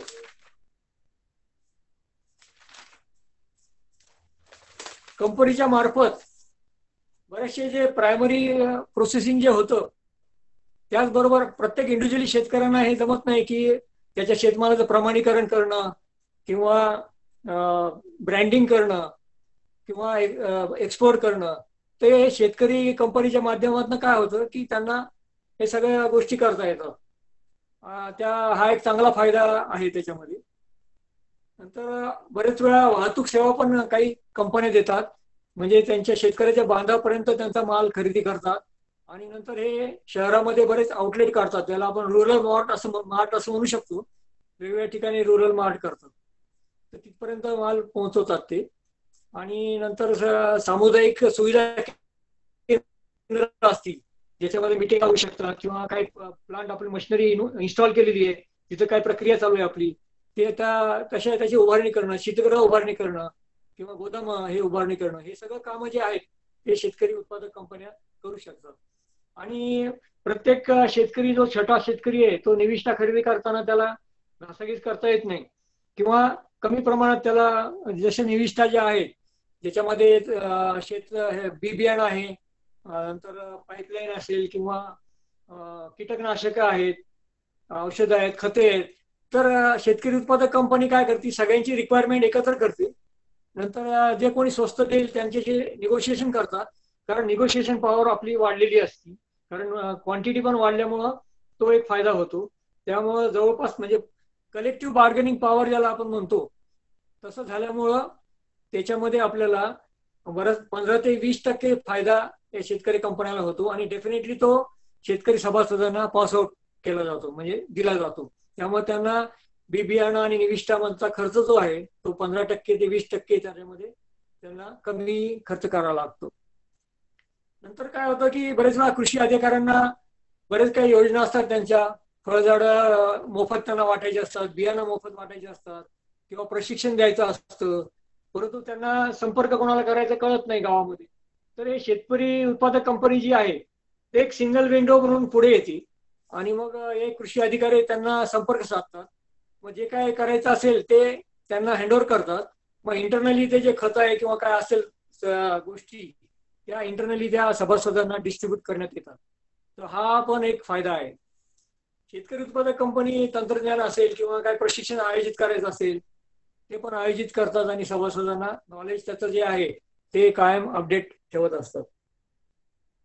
तर अशा रीतीने मित्रांनो की शेतकरी उत्पादक कंपनी म्हणजे निविष्ठा खरेदीपासून, निविष्ठा खरेदी म्हणजे इनपुट्स आहेत ते मार्केटिंग म्हणजे ग्राहकांपर्यंत हे जे आहे त्याचं जे स्ट्रॉंग लिंकेजेस त्यांनी एस्टॅब्लिश केलेले आहेत, म्हणजे साखळी घट्ट साखळी त्यांनी तयार केलेली आहे आणि हा फार मोठा फायदा आहे शेतकरी उत्पादक कंपनीचा. परंतु मी असं बरेच शेतकरी उत्पादक कंपनीशी चर्चा केली, परंतु बरेच लोक जे आहेत ते प्राथमिक प्रोसेसिंग करून थांबलेले आहेत आणि समाधानी आहेत. परंतु त्याच्यापेक्षा द्वितीय आणि तृतीय स्टेजेसला जाऊन त्याचं प्रोसेसिंगचं ते स्टेप्स वाढवून त्यासाठी मोठे प्रकल्प रिपोर्ट तयार करून बिझनेस प्लॅन करून देवेंद्रने जे वेगवेगळ्या स्कीम सांगितल्या त्या स्कीमचा फायदा घेऊन अजून आपल्याला चांगली भरारी मारता येईल. त्यामुळे आहे त्या स्थितीमध्ये न राहता आपण कसं पुढच्या स्टेजला जाऊ हे पण त्या लोकांनी जरूर पाहावं असं मी सुचवेन. या व्यतिरिक्त अजून काय फायदे आहेत मित्रांनो की शेतकरी उत्पादक कंपनी एका गावात फॉर्म झाल्यानंतर त्या ठिकाणी बऱ्याचशा व्हॅकन्सीज क्रिएट होतात. उदाहरणार्थ त्या कंपनीला अकाउंटंट लागतो, कर्मचारी लागतात मशिनरीवर काम करायला, नंतर मार्केटिंगला बिझनेस मॅनेजमेंटचे मुलं लागतात, नंतर आयटीचा कॉम्प्युटर रन करायला आयटीचा माणूस लागतात. तर आपल्या गावातील जे युवा युवती आहेत त्यांना ह्या रोजगार उपलब्धीची चांगली सुविधा या माध्यमातून मिळत आहे आपल्याला. मी एक असं उदाहरण ऐकलेलं आहे की एक फॉर्मर प्रोड्युसर कंपनी एका मार्केटिंगच्या याला कमिशन बेसिसवर जवळजवळ 35,000 रुपये महिना त्याला पगार मिळतो असं चित्र दिसतंय ज्या कंपन्या प्रोग्रेसिव्ह आहेत त्यांना. तर कलेक्टिव्ह बार्गेनिंगचा मुद्दा मी तुम्हाला सांगितला. आणि आता आपल्या शेतकऱ्यांची परिस्थिती अशी हालाकीची असते, आपल्याला माहिती आहे आर्थिक परिस्थिती, त्यामुळे तो कुठलीही जोखीम घ्यायच्या मनस्थितीमध्ये नाहीये. परंतु या शेतकरी उत्पादक कंपन्यामध्ये उदाहरणार्थ त्याचे शेअर बऱ्याच वेळा 1,000 रुपये वगैरे असतात. त्यामुळे जी जोखीम जी आहे ती डिवाइड होते, जोखीम डिवाइड होते म्हणजे रिस्क डिवाइड ज्याला म्हणतो ना आपण. त्यामुळं जोखीम घेऊ शकतो एखादी कंपनी कलेक्टिव्हली, हा एक फार मोठा त्याचा फायदा आहे. आणि बऱ्याचशा योजना देवेंद्रजी सांगितल्या ते इंडिव्हिज्युअल पातळीवर आपल्याला नाहीयेत त्या काही योजना आहेत, परंतु प्रेफरन्स जो असतो म्हणजे प्राधान्य जे आहे शेतकरी कंपन्यांना हे दिले जातं. कारण पूर्वी आपण एकटे होतो, नंतर आपण शेतकरी गट स्थापन केले, महिला बचत गट स्थापन केले, खूप चांगला प्रोग्रेस केला. आता पुढची स्टेप आहे शेतकरी उत्पादक कंपनी स्थापन करणं आणि त्याच्या पुढची स्टेप आहे महा एफपीसी तयार करणं. बऱ्याच लोकांनी महा एफपीसी पण फॉर्म केलं म्हणजे महा फार्मर प्रोड्युसर कंपनी. कमीत कमी 2 फार्मर प्रोड्युसर कंपनी लागतात कुठली शेतकरी उत्पादक कंपनी तयार करण्यासाठी. तर आज काही लोकांनी महा एफपीसी तयार करून जवळजवळ 600 कोटी रुपयाचा आर्थिक खरेदी केलेली आहे. या शासनाचे बरेचसे लायसन्सेस जे त्यांना मिळतात, जे हमीभाव खरेदी केंद्राचे जे लायसन्सेस आहेत ते त्यांनी मिळवलेले आहेत आणि त्यांना मोठ्या प्रमाणावर त्याच्यामध्ये उलाढाल केलेली आपण बघतो. तर आपली स्टेप आहे की हळूहळू वर जायचं. आणि विशेष म्हणजे आपल्या तरुण युवा आणि युवतींच्या मध्ये बरेचसे सुप्त गुण असतात. त्यांनाही माहिती नसतं की सुप्त गुण असतात आणि त्याला या त्यांच्या ज्या महत्वाकांक्षा फुलण्यासाठी त्यांना वाटत असतं बरेच वेळा काहीतरी करायचं, पण त्यांच्या महत्वाकांक्षा फुलण्यासाठी त्यांच्या स्वप्नाला उभारी देण्यासाठी ही संकल्पना अतिशय चांगली आहे असं मी मानतो. तर हे फायदे आपण आता थोडक्यात समजून घेतले, कारण वेळेचा अभावी मी थोडं गडबडीत बोलत असेल कदाचित.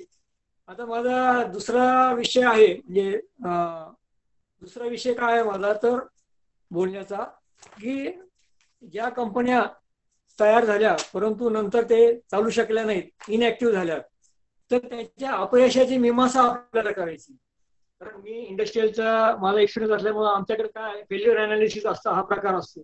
म्हणजे लर्निंग फॉर अदर्स, म्हणजे आपल्या मराठी भाषेत आपल्या गावाकडच्या भाषेत सांगायचं तर पुढच्या स्टेज आणि मागचा शहाणा. तर आपण आपल्या प्रोग्रामचं सगळं वेगळेपण असतं, तुम्ही पाहत असाल. आपण यशोगाथा डिस्कस कधी करू शकतो, परंतु फेल्युअर अनालिसिस हे त्याच्या यशोगाथापेक्षा पण जास्त महत्वाचं मी मानतो. तर त्याच्यामध्ये बरेच कारण आहेत, परंतु मी त्यातले त्यात टॉप 10 निवडलेले आहेत. त्याच्यामध्ये आपण एक एक मुद्द्याकडे जाऊया. पहिला मुद्दा जो आहे तो म्हणजे अपुरं होमवर्क होतं आणि व्यवसायाची निवड चुकीच्या पद्धतीने होतं. MSCPने मध्यंतरीच्या पूर्वीच्या काळामध्ये म्हणजे महाराष्ट्र स्पर्धाक्षम कृषी विकास प्रकल्प जे आहे त्यांनी खूप बऱ्याचशा एनजीओची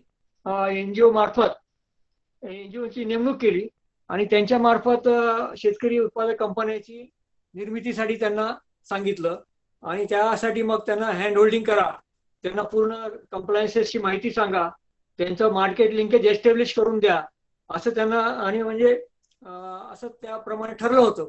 परंतु बऱ्याचशा कंपन्या शेतकरी उत्पादन कंपन्या घाई गडबडीने स्थापन झाल्या आणि त्यानंतर मग त्याच्यामध्ये त्याचा इनपुट साईड म्हणजे शेतमालाची उपलब्धता किंवा आउटपुट साईड म्हणजे कस्टमर डाटाबेस किंवा मार्केट लिंकेज ज्याला आपण म्हणू किंवा बिझनेस प्लॅन याची क्लॅरिटी नव्हती जास्त आणि त्यामुळे नंतर या कंपन्या हळूहळू बंद झाल्या. तर म्हणतात ना की गरजेपोटी निर्माण झालेली कुठलीही गोष्ट जी असती ती दीर्घकाळ टिकते, तसं येते. तर हा पहिला मुद्दा होता माझा. दुसरा मुद्दा असा आहे की बरेच लोक अनुदानाच्या लालसेपोटी शेतकरी उत्पादक कंपन्या तयार करतात. परवाच माझ्याकडे एक फोन आला होता की सर ते आपल्या काही योजना आहेत का, म्हणजे पहिलाच प्रश्न काही योजना आहेत का, पहिलं प्रॉडक्ट सांगायचं मग योजना विचारायच्या ना, प्रॉडक्ट सिलेक्ट करायचं नाही अगोदर योजना विचारायच्या, हे चुकीचा प्रश्न आहे. तर मग त्या लोकांनी अनुदान घेतले, अनुदान घेतल्यानंतर मग त्या कंपन्या हळूहळू बंद पडल्या. तर अनुदानाची लालसा असली नाही पाहिजे आपल्याला, आपलं इंटेन्शन हे वेगळं असलं पाहिजे, नोबल इंटेन्शन आपलं असलं पाहिजे. नंतर असं मी बघितलं की काही कंपन्यांचे जे आहेत ग्राहकांनी पैसे बुडवलेत, म्हणजे कोणाचे 5 लाख बुडवलेत, कोणाचे 15 लाख बुडवलेत. तर याच्या कारण 15 लाख ही कंपनी जी आहे ती या छोट्या कंपनीसाठी खूप मोठी रक्कम आहे, म्हणजे ती कंपनी आपली बुडण्यासाठी खूप मोठी रक्कम आहे. त्यामुळे त्या कंपन्या बुडालेल्या आहेत, काही काही व्यापाऱ्यांनी बुडवले असतील किंवा दुसऱ्या कोणी तर बुडवले असतील. आता इंडस्ट्रीमध्ये काय असतं की आपले जे माल सप्लाय केल्यानंतर वेगवेगळ्या टर्म्स असतात त्याच्यामध्ये, उदाहरणार्थ लेटर ऑफ क्रेडिट प्रकार असतो किंवा ट्रान्झिट डॅमेज प्रकार असतो.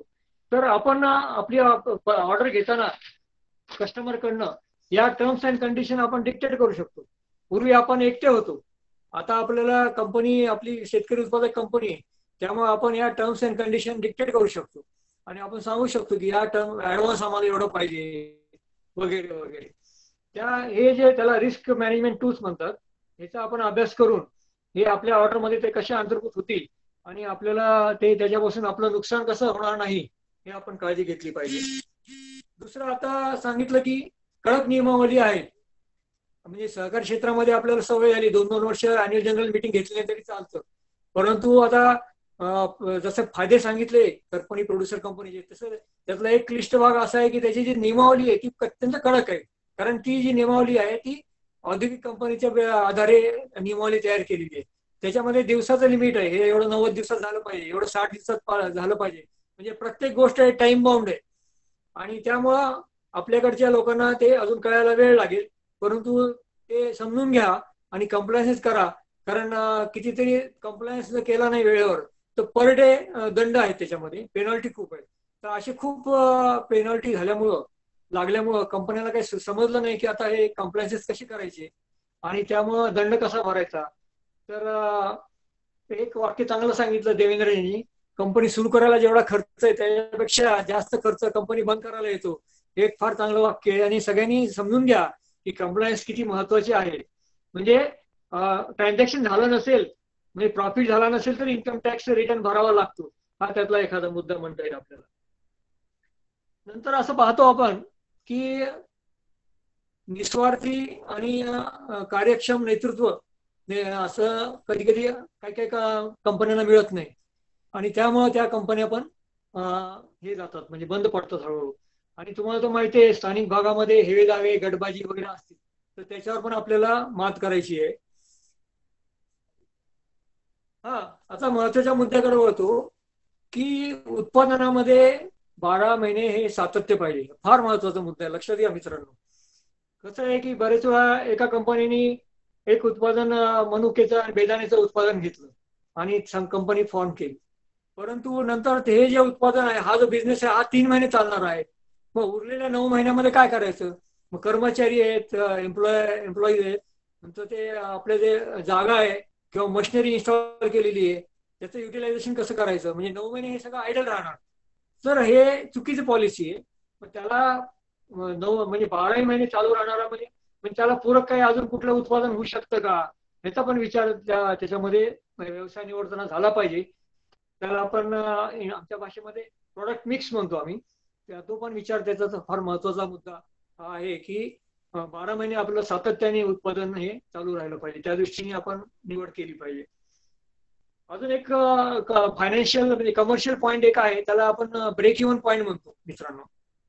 ब्रेक इव्हन पॉईंट म्हणजे काय की उत्पादन फायनान्शियल टर्म मध्ये त्याला म्हणतात की ब्रेक इव्हन पॉईंट एक मर्यादा असते कुठल्याही कृषी क्षेत्राची उत्पादनाची. समजा त्याच्यापेक्षा कमी शेतकरी सभासद असतील किंवा त्याच्यापेक्षा कमी जर आपली उत्पादन असेल टनेजमध्ये, तर आपल्याला तो माल किफायतशीर दरामध्ये विकता येत नाही. म्हणजे जर त्याच्यापेक्षा जर एक्सीड केलं तुम्ही, तो ब्रेक इव्हन पॉईंट म्हणजे जसा असतो की जस्ट तुमचा खर्च आणि नफा जस्ट तोड मिळवणी झालेली आहे. म्हणजे नफा नाहीच आहे, खर्च आणि हे मिळालेली रक्कम ह्याची तोड मिळवणी झालेली आहे. त्याच्या पुढे जाऊन आपल्याला नफा मिळवायचा असेल तर ब्रेक इव्हन पॉईंटच्या वर जाणं जरुरी आहे. प्रत्येक जण आपला अभ्यास करा की आपला ब्रेक इव्हन पॉईंट नेमका काय आहे आणि आपण नेमके कुठे आहेत. आता आपल्याला कळणारच नाही की आपण तोट्यात का जातो. ह्याचा डिटेल तुम्ही नंतर अजून अभ्यास करून शोधून घ्या. आर्थिक चंचन हा आपला 8वा पॉईंट आहे 10 पॉईंट पैकी. 2च पॉईंट राहिलेत आता. आर्थिक चंचन तर सगळ्यांना माहिती आहे की या आर्थिक दुष्टचक्रामध्ये काही शेतकरी उत्पादक कंपन्या अडकल्यात आणि त्यानंतर त्याच्यातनं ते बाहेर येऊ शकल्या नाहीत.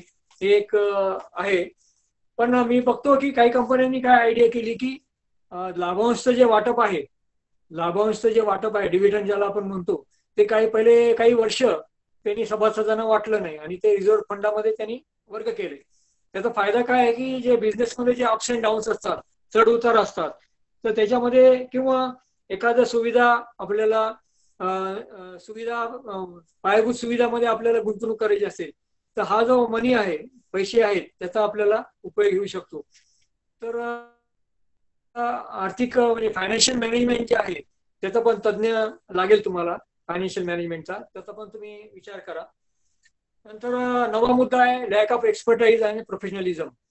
बरेच वेळा गावाकडे काय असतं, त्या प्रक्रिया उद्योगाला लागणारा स्किल्ड वर्कर किंवा त्याला आपण कुशल कामगार म्हणतो किंवा कर्मचारी आपण मिळत नाही, किंवा जो कार्यक्षम असं सीईओ ज्याला म्हणतात कार्यकारी अधिकारी, तो पाहिजे असतो. त्याचा पगार खूप जास्त असतो तरी, परंतु काही 2-3 कंपन्या मिळून काही विभागून काही सीईओ काम करताना पण आम्ही पाहतो.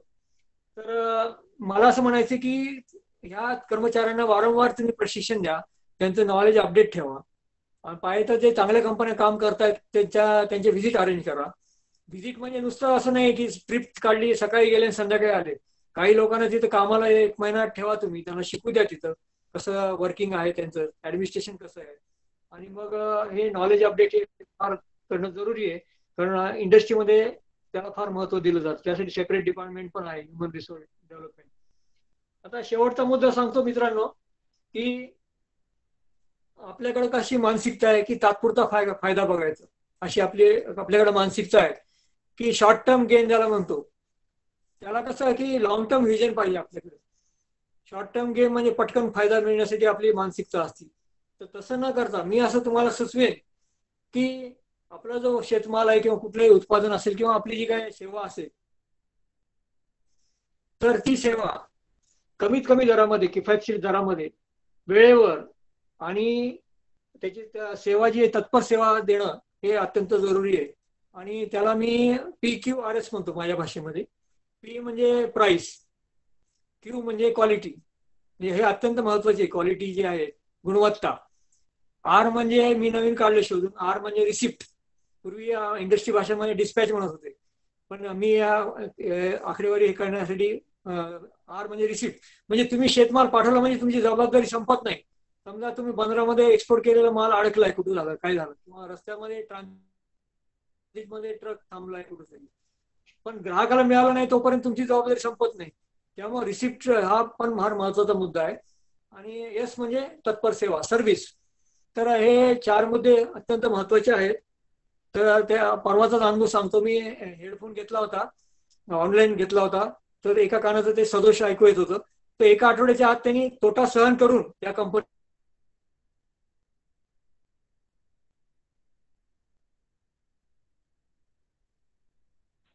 की स्वातंत्र्योत्तर काळामध्ये अवजड उद्योगामध्ये खूप मोठ्या प्रमाणावर सार्वजनिक क्षेत्रामध्ये गुंतवणूक झाली आणि आपली औद्योगिक क्रांती झाली भारतामध्ये. परंतु ग्रामीण भागातील विकास जो आहे तो पूर्णतः सहकार चळवळीवर अवलंबून विसंबून राहिला. त्यामुळे तेवढा विकास खुंटलेला आहे. तर त्याला अपवाद आहेत. आपले दुग्ध व्यवसाय आणि ऊस कारखाने जे आहेत ते सहकार चळवळीतले चांगले यशस्वी मॉडेल आपल्याकडे आहेत महाराष्ट्रामध्ये. परंतु शेतकरी उत्पादक कंपनी जी आहे आपली, मी असं म्हणतो की कृषी समृद्धीची पहाट आहे. परंतु जर आपल्याला सूर्योदय पाहायचा असेल तर अन्न कृषी प्रक्रिया उद्योगामध्ये खूप मोठ्या प्रमाणावर, म्हणजे जवळपास 5 लाख कोटी रुपयापर्यंत आर्थिक गुंतवणुकीची फार अत्यंत जरुरी आहे. कारण गेल्या 72 वर्षामध्ये काहीच नगण्य गुंतवणूक झालेली आहे. मग त्याच्यामध्ये कुठलीही गुंतवणूक असेल, सार्वजनिक क्षेत्र असू द्या, खाजगी क्षेत्र असू द्या, प्रायव्हेट कंपन्या किंवा PPP म्हणतात त्याला, प्रायव्हेट पब्लिक पार्टनरशिप म्हणतात, ते असू द्या, किंवा फॉरेन डायरेक्ट इन्व्हेस्टमेंट असू द्या, FDI ज्याला म्हणतात, म्हणजे परदेशी थेट गुंतवणूक. तर कुठल्याही क्षेत्रात नाही उद्या, परंतु अशी मोठी गुंतवणूक होणे अत्यंत जरुरी आहे असं मी मानतो. तर हे मी थोडक्यात आवडतो जरा. धन्यवाद सगळ्यांना, तुम्हाला बेस्ट लक. आणि आता या पुढचं लेक्चर जे आहे, प्रेझेंटेशन, हे आपले सूरज पवार जे आहेत हे अध्यक्ष आहेत. त्यांच्या कंपनीच्या नावामध्येच ट्रेनिंग लिहिलेलं आहे, म्हणजे E-गव्हर्नन्स ट्रेनिंग अँड रिसर्च या इन्स्टिट्यूटचे ते संचालक आहेत. तर मी सूरज पवार यांना विनंती करतो की त्यांनी आपलं प्रेझेंटेशन सुरू करावं. धन्यवाद मित्रांनो. धन्यवाद देशमुख सर आणि सूर्यवंशी सर. आपण दोघांनीही खूप छान मार्गदर्शन केलेलं आहे आणि खूप महत्वाच्या मुद्द्यांचा उहापोह केलेला आहे. कृषी उत्पादक कंपनी ज्या वेळेला सुरू होते किंवा कृषी उत्पादक कंपनीच्या माध्यमातून ज्या वेळेला आपण काम करत असतो त्यावेळेला कोणत्या गोष्टींची गरज आहे, काय करायला हवं, याविषयी आपण दोघांनीही अत्यंत महत्वाचे मुद्दे सांगितलेत, त्याच्यावर चर्चा केली. वास्तविक पाहता आज पूर्ण महाराष्ट्रामध्ये असेल, देशामध्ये असेल, मोठ्या प्रमाणात कृषी उत्पादक कंपन्या स्थापन होत आहेत. आणि या कृषी उत्पादक कंपन्या स्थापन होत असताना या कृषी उत्पादक कंपन्या पुढे का चालत नाहीत याचा जो प्रश्न आहे, या प्रश्नाचं उत्तर मला वाटतंय सूर्यवंशी सरांनी अत्यंत उत्तम रीतीने दिलेलं आहे. कारण आपल्याकडची जी मानसिकता आहे ती मानसिकता अशी आहे की एखादी योजना आली, सरकारचं काहीतरी धोरण आलं आणि त्या धोरणांतर्गत जर काही आपल्याला सबसिडी मिळणार असेल तर ती सबसिडी आपण मिळवायचा प्रयत्न करतो आणि त्यासाठी मग एखादी कंपनी रजिस्टर्ड केली जाते. आणि ती कंपनी रजिस्टर्ड केल्यानंतर त्या कंपनीकडे व्हिजन नसतं आणि व्हिजन नसल्या कारणानं मग फक्त ती सबसिडी घेऊन ती कंपनी बंद पडते. परंतु मला असं वाटतं की देशमुख सर किंवा सूर्यवंशी सर जे काम करतायत आणि त्या कामाच्या माध्यमातून आज लोकांच्या पर्यंत समजतंय की नाही, आपण फक्त शासकीय योजनांचा लाभ घेण्यासाठी करायचं नाहीये, तर एक सस्टेनेबल बिझनेस मॉडेल आपल्याला कसं काय उभं करता येईल यासाठी प्रयत्न करायचे आहेत. आणि त्या अनुषंगानं हा सगळा आपला प्रयत्न सुरू आहे. आज दोघांनीही सांगितलेल्या माहितीमध्ये लीगल कंप्लायन्सेस, रजिस्ट्रेशन, बिझनेस प्लॅनिंग या सगळ्या गोष्टींविषयी अत्यंत महत्वाची माहिती होती. परंतु या माहिती व्यतिरिक्त मी काही लीगल कंप्लायन्सेस रिलेटेड माहिती सांगणार आहे. कारण काय होतं, ज्यावेळेला आपण कुठलीही ऑर्गनायझेशन सुरू करतो, मग ती स्वयंसेवी संस्था असो, एखादी सहकारी संस्था असतो, एखादी प्रायव्हेट लिमिटेड कंपनी असो किंवा शेतकरी उत्पादक कंपनी असो, या सगळ्या संस्थांच्या मध्ये या सगळ्या संस्थांचं ज्यावेळेला कामकाज करत असताना अत्यंत महत्वाची बाब असते ती म्हणजे संस्थांच्या यंत्रणेमधील किंवा संस्थांच्या कामकाजामधील प्रशासकीय पारदर्शकता. कारण आपण फक्त संस्था स्थापन करून थांबत नाही, तर आपल्याला पुढे वाटचाल करायची असते आणि ती वाटचाल करण्यासाठी तुमच्या संस्थेची प्रतिमा जर आपल्याला खूप सकारात्मक तयार करायची असेल तर त्यासाठी संस्थेच्या कामकाजामध्ये पारदर्शकता असणं ही एक खूप महत्वपूर्ण बाब आहे.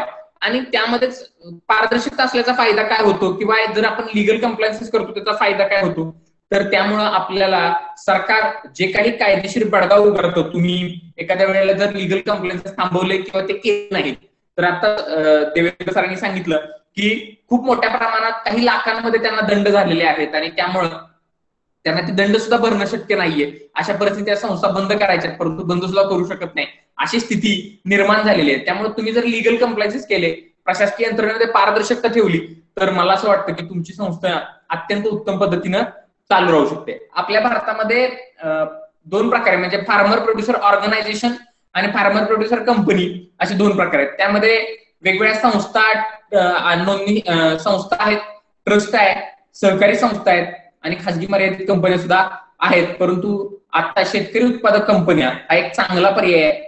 जसं देशमुख सरांनी सांगितलं की कृषी क्रांतीची एक पहाट आहे आणि कंपनी कायद्यामध्ये 2013 साली ज्या सुधारणा झाल्या त्यामुळं फार्मर प्रोड्युसर कंपनीच्या व्यावसायिक शाश्वत कार्यासाठी एक सक्षम पर्याय म्हणून उत्पादक कंपन्या समोर आलेल्या आहेत, आपल्याला सगळ्यांनाच माहिती आहे.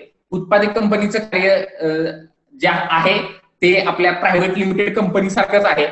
त्या अनुषंगाने त्याचं काम कायद्यांतर्गत चौकटीत चालतं आणि त्या अनुषंगाने आपण काम करणं अनिवार्य असतं. आता या सगळ्या प्रक्रियेमध्ये देवेंद्र सरांनी वेगवेगळ्या कोणकोणत्या गोष्टी केल्या नाहीत तर कोणकोणत्या ऐकणे कसे दंड होऊ शकतात याबद्दलची विस्तृत माहिती सांगितलेली आहे. आणि शेतकरी उत्पादक कंपन्यांना दरवर्षी कायदेशीर बाबींचं अनुपालन करणं, जसं की त्यांना दरवर्षी ताळेबंद सादर करायचा आहे, नफा-तोटा विवरणपत्र सादर करायचं आहे, वार्षिक परतावा, अॅन्युअल रिटर्न्स फाईल करायचे, या सगळ्या गोष्टी त्यांना देणं, कंपनी निबंधकांच्याकडे सादर करणं अनिवार्य आहे. आणि मला असं वाटतं जर आपण एखादी ऑर्गनायझेशन सुरू करतो आणि ते ऑर्गनायझेशन आपल्याला पुढे घेऊन जायचं असेल तर या सगळ्या गोष्टींचं लीगल कंप्लेंट्स आपण करायलाच पाहिजे. परंतु याचबरोबर आपल्याला कागदपत्र सुद्धा आपल्याला मेंटेन करावं लागतात, रेकॉर्ड मेंटेन करावं लागतं. कारण शेवटी ही एक पब्लिकची किंवा एक नाही समाजाची प्रॉपर्टी आहे, समाजाची संस्था आहे. त्यामुळे तिथं कागदपत्रांचं जे व्यवस्थापन आहे किंवा कागदपत्रांचं जतन आणि संरक्षण करणं खूप अनिवार्य असतं. त्यामुळे आपल्याला काही नोंदवह्या देखील ठेवाव्या लागतात. त्या नोंदवह्या आपण ठेवणं अनिवार्य आहे कंपनी कायद्यान्वये. त्यामध्ये कोणकोणत्या नोंदवह्या येतात तर प्रामुख्याने संचालक मंडळाची जी बैठक आपण आयोजित करतो त्या संचालक मंडळाच्या बैठकीसाठी आणि त्या बैठकीचे इतिवृत्त नोंद करण्यासाठी जी नोंदवही आपल्याला ठेवायला लागते. त्यानंतर आपण वेगवेगळी शुल्क स्वीकारतो, आपल्या सदस्यांच्याकडून असेल किंवा आपल्या ग्राहकांच्याकडून असेल. या जे आपण शुल्क स्वीकारतो त्याची नोंदणी करण्यासाठी ऐकणे आपल्याला त्यासाठी वही ठेवावी लागते, शुल्क नोंद वही त्याला म्हटलं जातं. त्यानंतर आपल्याकडे असणारे सदस्य, त्या सदस्यांची नोंदणी करण्यासाठी, सदस्यांची लिस्ट मेंटेन करण्यासाठी सदस्य नोंद वही ठेवावी लागते, ती आपल्याकडे असायला हवी.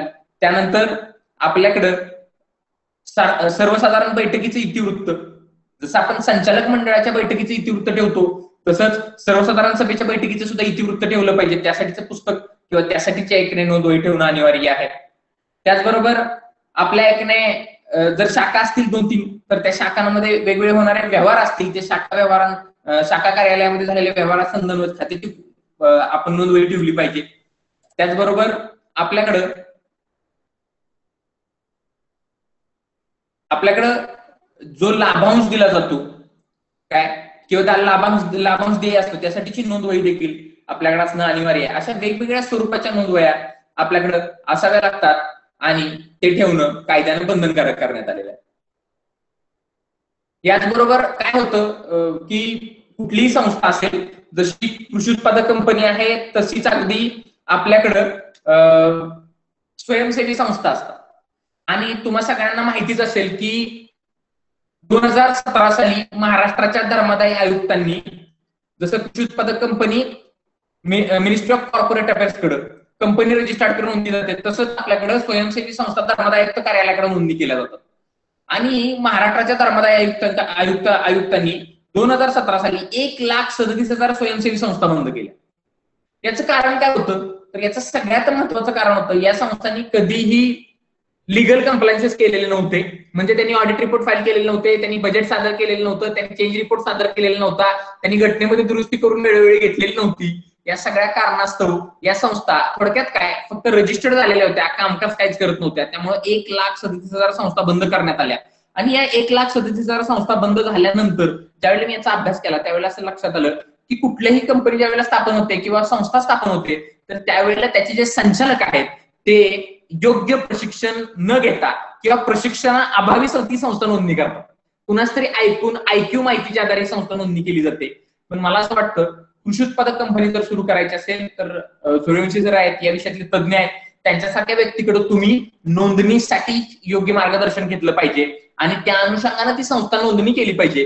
कारण जर आपण योग्य प्रशिक्षण घेतलं, योग्य मार्गदर्शन घेतलं तर मला नक्की माहिती आहे की तुमची संस्था प्रगतीपथावर वाटचाल करेल, पुढे जाईल. त्यामुळं जशा स्वयंसेवी संस्थांमध्ये बैठका असतात तशा या कृषी उत्पादक कंपनीमध्ये सुद्धा बैठकांचं आयोजन करणं हे कायद्यानं अनिवार्य आहे.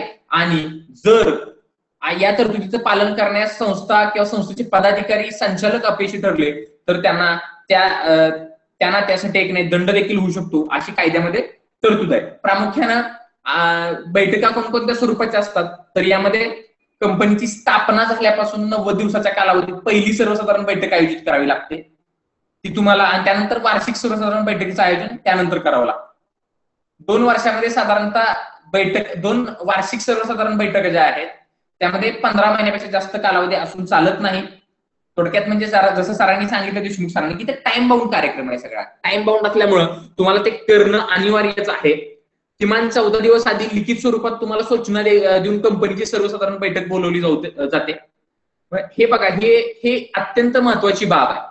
कारण ज्या वेळेला भविष्यात काहीतरी लिगल इश्यूज क्रिएट होतात त्यावेळेला तुम्ही नोटीस दिली होती का किंवा नोटीस त्या व्यक्तीला मिळाल्याची पोच घेतली होती का या सगळ्या गोष्टी चेक केल्या जातात. त्यामुळं तुम्ही 14 दिवस आधी वार्षिक सर्वसाधारण सभा घेताय तर 14 दिवस आधी नोटीस सर्व करायची आणि ती नोटीस संबंधित सदस्याला मिळाली याची पोच देखील तुम्ही तुमच्याकडे घ्यायची आहे. या छोट्या आणि खूप बारीक सारीक गोष्टी असतात परंतु आपण घाई गडबडीत या गोष्टी विसरतो आणि पुन्हा त्याचा आपल्याला खूप त्रास होतो. तर माझी विनंती आहे सगळ्यांना की ज्या नवीन संस्था स्थापन होणार आहेत किंवा ज्या आता अस्तित्वात आहेत त्यांनी या सगळ्या गोष्टींचा बारकाईने विचार करायला हवा.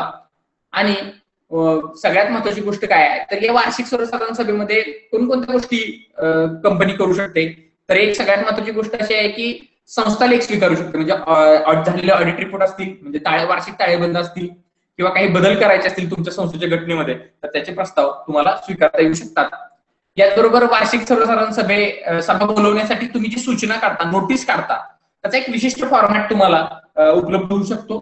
त्या फॉर्मॅटमध्ये तुम्हाला ती नोटीस काढायची आणि नोटीस काढताना तुम्हाला त्यासोबत आवश्यक ती माहिती किंवा कागदपत्र जोडणं अनिवार्य आहे.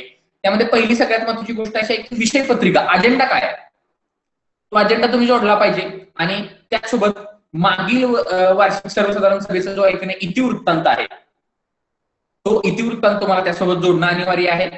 संचालक मंडळावर निवडायच्या म्हणजे तुम्हाला जर आता नवीन संचालक मंडळात काही बदल करायचे आहेत तर तिथं संचालक मंडळावर काही उमेदवार नवीन घ्यायचे तर त्यांची माहिती, त्यांचे नाव, त्यांचं शैक्षणिक योग्यता याची माहिती, त्यांची कागदपत्र ही देखील माहिती तुम्हाला सादर करणं अनिवार्य आहे. उत्पादक कंपनीचे लेखापरीक्षण केलेले जे ताळेबंद आहेत तुमच्या ऑडिटरनी इंटरनल ऑडिट करून जे ताळेबंद तयार केले असतील आणि नफा तोटा विवरणपत्र तुम्हाला सादर करायचं आहे. त्याचबरोबर उत्पादक कंपनीची व्यवसाय स्थिती म्हणजे तुम्ही किती आतापर्यंत उलाढाल केली याची माहिती तुम्हाला सोबत जोडायची आहे. भाग भांडवलावर मर्यादित परतावा देण्यासाठी तुम्हाला जी रक्कम द्यायची आहे त्याची माहिती तुम्हाला सोबत जोडायची आहे. त्याचबरोबर तुम्हाला लेखापरीक्षक जे नियुक्त करायचे असतात संस्थेच्या इंटरनल ऑडिटसाठी, अंतर्गत लेखापरीक्षणासाठी त्यांच्या त्यांचा देखील नियुक्तीचा जो मसुदा आहे तो तुम्हाला सभेसमोर मांडावा लागतो, त्यामुळे तो तुम्हाला अजेंड्यासोबत जोडावा लागेल. सर्वसाधारण सभेपुढे मांडण्यात येणाऱ्या कंपनीची घटना किंवा जर तुम्हाला नियमांमध्ये काही सुधारणा करायची असतील ती माहिती तुम्हाला सादर करायची आहे. आणि सगळ्यात महत्वाची गोष्ट अशी आहे की कोणतीही सभा तिची जर विशिष्ट गणपूर्ती झाली तरच, कोरम पूर्ण झाला तरच ती पूर्ण होते. त्याप्रमाणे उत्पादक कंपनीची जी सर्वसाधारण सभा आहे वार्षिक सभेसाठी तुम्हाला 1/4 इतके सदस्य उपस्थित असणं अनिवार्य आहे. असंच तुम्हाला विशेष सर्वसाधारण सभा देखील आयोजित करता येते. यामध्ये तुम्हाला काही महत्वाचे निर्णय घ्यायचे असतील तातडीनं किंवा काही विषयांवर चर्चा करायची असेल, कामकाज किंवा कार्यप्रक्रियेतील निर्णय घेण्यासाठी संचालक मंडळातर्फे अशी बैठक बोलवली जाते आणि ती कंपनी कायद्यातल्या तरतुदीनुसारच तुम्हाला बोलवावी लागते. याचबरोबर आपल्याकडे संचालक मंडळाची बैठक सुद्धा होणं अनिवार्य असतं. वेळोवेळी ती बैठक होणं गरजेचं आहे. सामाजिक संस्थांमध्ये बहुतांश वेळा अशी बैठक होतानाच दिसत नाही. तिथं तुम्हाला असं बऱ्याच होतं की तुम्ही रेकॉर्डवर तयार करता, तिथं तसं नाही. कारण इथे एक आपण बिझनेस चालवतोय, त्यामुळे प्रोफेशनलिझम तुमच्याकडे असलं पाहिजे. आपल्या सदस्यांसोबत आपण जर चर्चा करतोय, सल्ला मसलत करतोय, विचारांची देवाणघेवाण करतोय, तर मला असं वाटतं की तुम्हाला तुमचा व्यवसाय किंवा तुमची उत्पादक कंपनी तुम्हाला पुढे घेऊन जाण्यासाठी खूप चांगली मदत होऊ शकते. तुमच्या सहकार्यांची मदत होऊ शकते. एक नवीन विचार तुम्हाला प्रत्येक वेळेला त्या बैठकांच्या मधून मिळू शकतात आणि मार्गदर्शन मिळू शकतं. त्यामुळे अशा बैठका आयोजित करणं अनिवार्य आहे कायद्यान्वये. यामध्ये तुम्हाला सगळ्यात महत्वाची गोष्ट काय आहे तर तुम्हाला 2 महिन्यातून एकदा किंवा 2 महिन्यातून एकदा किंवा कोणत्याही दर 3 महिन्यामध्ये किमान एक, म्हणजे वर्षभरामध्ये किमान 4 वेळा संचालकांची ही बैठक होणं अनिवार्य आहे. तशी बैठक तुम्ही आयोजित केली पाहिजे. आणि सगळ्यात महत्वाची गोष्ट ही आहे की ही जी तुमच्या संचालक मंडळाची बोर्ड ऑफ डायरेक्टरची जी मीटिंग आहे ती मीटिंग तुमचे जे मुख्य कार्यकारी अधिकारी असतात कंपनीचे त्यांनी 7 दिवस आधी लेखी सूचना किंवा लेखी नोटीस संचालक मंडळाला देऊन ही आयोजित करायची असते. जर मुख्य कार्यकारी अधिकाऱ्यांनी अशी संचालक मंडळाला नोटीस देण्यामध्ये ते अपयशी ठरले किंवा ते नोटीस देऊ शकले नाही तर आणि त्यांनी ती बैठक आयोजित केली तर त्यांना 1000 रुपयापर्यंत आर्थिक दंड देखील होऊ शकतो. म्हणजे थोडक्यात काय आहे तर इथं खूप कायदेशीर गोष्टींची पूर्तता करणं अनिवार्य आहे. आणि सगळ्यात महत्वाची गोष्ट ही आहे की तुमच्या ज्या संचालक मंडळाची जी बैठक असेल त्या बैठकीचे अध्यक्ष हे कंपनीचे अध्यक्ष असतात, पण ते जर अनुपस्थित असतील तर इतर जे तुमच्या संचालक आहेत त्यापैकी एका संचालकाची निवड त्या तात्पुरत्या बैठकीसाठी केली जाऊ शकते आणि ती निवड आपण सगळ्यांनी करून तुम्ही ती बैठक पुढे घेऊन जाऊ शकता. अशा तरतुदी आहेत प्रामुख्यानं. त्याचबरोबर संचालक मंडळाची जी गणसंख्या आहे संचालक मंडळाच्या बैठकीची त्यामध्ये एकूण संचालकांपैकी किमान 3 संचालक उपस्थिती किंवा संचालक मंडळांच्या एकूण सदस्य संख्येपैकी 1/3 सदस्य यापैकी जे उच्च असेल ते तुम्ही निवडलं पाहिजे आणि त्या अनुषंगाने बैठक आयोजित केली पाहिजे. याचबरोबर आर्थिक अधिकारांच्या बाबतीत सुद्धा आपण खूप काळजी घेतली पाहिजे. याचं कारण असं असतं की देवेंद्र सरांनी सांगितलं की शासनाच्या ज्या वेगवेगळ्या योजना आहेत त्या योजनांचा लाभ घेताना बहुतांश वेळेला तुम्ही तुमच्या संस्थेची उलाढाल, आर्थिक व्यवहार किंवा बाकी सगळ्या गोष्टी चेक केल्या जातात. सेम गोष्ट आहे चॅरिटीमध्ये पण असं होतं, चॅरिटी संस्थांमध्ये सुद्धा असं होतं. कारण तुम्ही ज्या वेळेला आर्थिक व्यवहार करता त्यावेळेला आर्थिक व्यवहार करताना प्रत्येक संस्थेला काही मर्यादा कायद्यान्वये घालण्यात आलेल्या आहेत. जसं चॅरिटी संस्थेमध्ये डोनेशन तुम्हाला स्वीकारायचं आहे तर ते 2000च्या आतच तुम्ही कॅश स्वरूपात स्वीकारू शकता. 2000च्या पेक्षा जास्त रक्कम असेल तर ती तुम्हाला चेकद्वारे, डीडीद्वारे, इंटरनेट बँकिंगद्वारे तुम्हाला स्वीकारावी लागते. सेम अगदी तसंच काही गोष्टींच्या बाबतीत तुम्हाला मर्यादा या उत्पादक कंपनीमध्ये सुद्धा घालण्यात आल्या आहेत. एकतर तुम्हाला कंपनीच्या बँक खात्यातून मुख्य कार्यकारी अधिकारी 5000 रुपयाच्या मर्यादेपर्यंत पैसे काढू शकतात. काय कोणत्याही परिस्थितीत माल किंवा सेवा ज्या वेळेला तुम्ही खरेदी करता, एखाद्या कंपनीकडनं माल घेताय किंवा एखाद्या सेवा पुरवठादाराकडून कोणती सेवा घेताय तर त्यावेळेला रोख खरेदी तुम्ही काय करताय किंवा रोख रक्कम देणार असाल तर ती 2000 रुपयापर्यंतच द्यायची, त्याच्यापेक्षा जास्त रोख रक्कम तुम्हाला देता येणार नाही. आणि 2000 रुपयाच्या वरचे जे व्यवहार आहेत ते तुम्हाला सर्व व्यवहार देयक म्हणजे तुमची जे सगळे बिल आहेत ती तुम्हाला चेकनच द्यावी लागतील. हे सगळ्यात महत्वाचं आहे.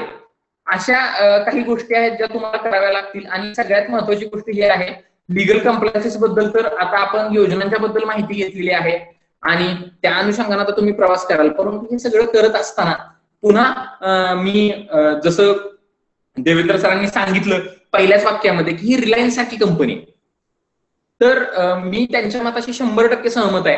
आतापर्यंत बहुतांश वेळा काय होतं की एखादी ज्या वेळेला सामाजिक किंवा पब्लिक समाजाच्या ऐकण्या मालकीची एखादी संस्था सुरू होते त्यावेळेला आपण असा विचार करतो किंवा त्याच्याबद्दल खूप सिरियस नसतो आपण, पण हा एक बिझनेस आहे या दृष्टिकोनातून आपण विचार केला पाहिजे. आणि तो सुरू करताना बिझनेस तुमच्याकडे काही स्किल्स, तुमच्याकडे काही कौशल्य असणं खूप गरजेचं आहे. त्यामध्ये सगळ्यात महत्वाची गोष्ट ही आहे की तुम्ही सांगितलं IQ माहितीवर मला माहिती कळाली आहे, योजनेचा लाभ मिळणार आहे किंवा चला काहीतरी प्रयोग करूया म्हणून तुम्ही अशी कंपनी स्थापन करू नका. तर तुम्हाला तुमच्या या प्लॅनवर तुम्ही कृषी उत्पादक कंपनीच्या माध्यमातून जे काही सुरू करणार आहे त्याबद्दल तुम्हाला आत्मविश्वास असायला हवा की मी ही कंपनी अत्यंत उत्तम प्रकारे चालवू शकतो. काय सर्वप्रथम हा आत्मविश्वास तुम्ही मनामध्ये तयार करून घ्या. आणि ज्या वेळेला तुमच्याकडे स्वतः हा आत्मविश्वास असेल त्यावेळेलाच तुम्ही ही कंपनी उत्तम प्रकारे चालवू शकता.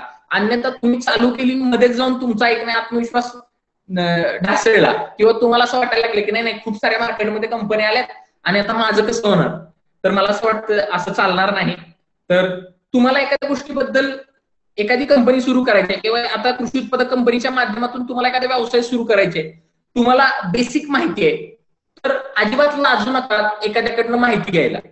त्या विषयातल्या तज्ञ लोकांना भेटा, त्यांच्याकडे जा, त्यांच्याशी चर्चा करा आणि त्यांच्याशी चर्चा करून तुम्हाला जे ज्ञान कमी आहे त्याबद्दल त्यांना विचारा की नाही बाबा मला हे माहिती नाहीये. जसं आता सरांनी सांगितलं की ब्रेक इव्हन पॉईंट सारखा मुद्दा आहे, बहुतांश लोकांना माहिती नसेल तर तो मुद्दा तुम्ही जाणून घेतला पाहिजे, त्याच्याबद्दल अभ्यास केला पाहिजे, आपण कुठं आहोत हे सुद्धा जाणून घेतलं पाहिजे. त्यासाठी कोणतीही लाज बाळगण्याची अजिबात गरज नाहीये. त्याचबरोबर तुम्ही सगळ्यात महत्वाची गोष्ट, जी लोक आता ही अशी कृषी उत्पादक कंपनी सुरू करणार आहेत ती सगळ्यात महत्वाची समविचारी लोक असणं गरजेचं आहे. आणि त्यांची या कंपनीच्या सुरुवातीच्या काळात, कारण कोणताही व्यवसाय सुरू होतो त्यावेळेला पहिले 3 वर्ष तर तुम्हाला परिश्रम घेणं गरजेचं असतं, कष्ट घेणं गरजेचं असतं तो व्यवसाय स्थिरावण्यासाठी. त्यामुळे तुम्हाला कठीण परिश्रम घेण्याची तुमच्या सगळ्यांची तयारी असली पाहिजे, त्या संचालकांची सदस्यांची तयारी असली पाहिजे. आणि तुम्ही जर समविचारी असाल किंवा एक नाही तुमचं दिशा एक असेल काम करण्याची तर बहुतांश वेळेला त्याचा फायदा संस्थेच्या एक नाही प्रगतीमध्ये विकासामध्ये होतो. त्याचबरोबर आता कोरोना आला, कोरोनाचं कोविड-19चं हे जे वातावरण आहे ते खरंच पॉझिटिव्ह आहे का निगेटिव्ह आहे याचा दोन्ही बाजूने जर विचार केला तर मला असं वाटतं की या सगळ्या परिस्थितीमध्ये आपला शेतकरी मार्केटिंग करायला शिकला, त्याला स्वतःचं उत्पादन विकायचं कसं याबद्दल त्यानं थोडेसे प्रयत्न करायला सुरुवात केले. त्यामुळे शेतकऱ्यांच्या दृष्टिकोनातून थोडासा का होईना पण मला असं वाटतं की हे कोविडचं वातावरण थोडंसं त्यांना विक्री कौशल्य आत्मसात करण्यासाठी त्यांना प्रेरणा देऊन गेलेलं आहे. आणि मला असं वाटतं की कृषी उत्पादक कंपन्यांच्या मध्ये सुद्धा जे संचालक असतील किंवा जी लोक असतील ती व्हरायटी स्वरूपाची असली पाहिजेत, ज्यामध्ये काही लोकांना कृषी माल विक्रीचं कौशल्य त्यांच्याकडे असेल, काही लोकांच्याकडे फायनान्शियल मॅनेजमेंटचं कौशल्य असेल, काही लोकांच्याकडे ऍडमिनिस्ट्रेशन कसं चालवायचं याचं कौशल्य असेल. अशा वेगवेगळ्या स्वरूपाची कौशल्य असणारी लोक तुम्ही या संचालक मंडळामध्ये घेतली तर संस्थेला त्याची मदत होईल, त्यामुळे संस्था पुढे जाईल.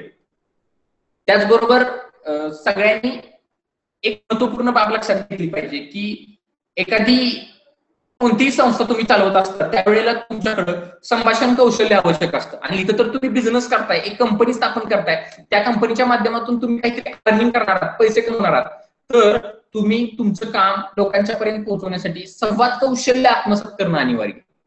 ते संवाद कौशल्य तुम्ही जर आत्मसात केलं तर नक्कीच तुम्हाला अनेक लोकांशी संपर्क साधता येईल, त्यांच्यापर्यंत तुमची माहिती, तुमचा संदेश, तुमच्या कामाची माहिती अत्यंत प्रभावीपणे संप्रेषित करता येईल. आणि ती माहिती संप्रेषित केल्यामुळे तुमचं उत्पादन, तुमची कंपनी याच्याबद्दलची माहिती अनेक लोकांच्या पर्यंत पोहोचायला मदत होईल. त्याचबरोबर जी उत्पादनं तुम्ही तयार करताय त्या उत्पादनांची क्वालिटी चांगली राहील, कारण मार्केट ही क्वालिटी साठीच मार्केटमध्ये जागा आहे. त्यामुळे तुम्ही तुमच्या उत्पादनांची प्रत चांगली राहील याची काळजी घ्या, कारण जी उत्पादनं चांगली असतात ती घेण्यासाठी लोक हजारो किलोमीटरचा प्रवास सुद्धा करू शकतात. परंतु जर तुम्ही उत्पादनं चांगली दिली नाहीत तर लोक तुम्हाला अक्षरशः म्हणजे तुमच्याकडे उत्पादन खरेदी न करता शेजारच्या दुकानात सुद्धा उत्पादन जाऊन खरेदी करू शकतात. त्यामुळे तुम्ही तुमच्या व्यवसायावर परिणाम होऊ शकतो. त्यामुळे तुम्ही त्या गोष्टीची काळजी घेतली पाहिजे. याचबरोबर सगळ्यात महत्वाची गोष्ट ही आहे की कृषी उत्पादक कंपनी सुरू करण्यापूर्वी की सुरू केल्यानंतर सगळ्या सदस्यांनी किंवा संचालक मंडळानं प्रामुख्यानं या अनुषंगानं कायदा, कृषी उत्पादक कंपनी ज्या कायद्यान्वये नोंदणीकृत होतो, तो कायदा, मॅनेजमेंट किंवा बिझनेस स्किल्सशी रिलेटेड गोष्टींचं प्रशिक्षण घेणं अनिवार्य आहे. ते तुम्ही प्रशिक्षण घेतलं पाहिजे. आणि त्याचबरोबर अत्यंत महत्वाचा गुण आहे जो प्रत्येक उद्योजकाकडे असणं अनिवार्य असतं, तो गुण म्हणजे जनसंपर्क कौशल्य. तुमचं पब्लिक रिलेशन कसं आहे, कारण की तुम्ही बिझनेस करताय, चॅरिटी करत नाही, आता बिझनेस करताय. त्यामुळे बिझनेस करताना तुमच्याकडे पब्लिक रिलेशन हे हा जो एक कौशल्य आहे, हे कसब आहे, ते असणं अत्यंत आवश्यक आहे. कारण मला लहानपणी माझ्या आजोबा सांगायचे की जो माणूस एका वर्षाचा विचार करतो तो धान्य पेरतो, जो माणूस एका वर्षाचा विचार करतो तो धान्य पेरतो, जो माणूस 10 वर्षाचा विचार करतो तो झाड लावतो, आणि जो माणूस आयुष्यभराचा विचार करतो तो माणसं पेरतो, माणसं जोडतो. त्यामुळे मला असं वाटतं की संचालक मंडळानं जास्तीत जास्त तुमचं पब्लिक रिलेशन कसं होईल, लोकांच्यापर्यंत तुम्ही कसे पोहोचाल, यासाठी प्रयत्न करायला हवेत. मला असं वाटतंय की उशीर खूप झालाय, मी सुद्धा बराचसा वेळ घेतलाय.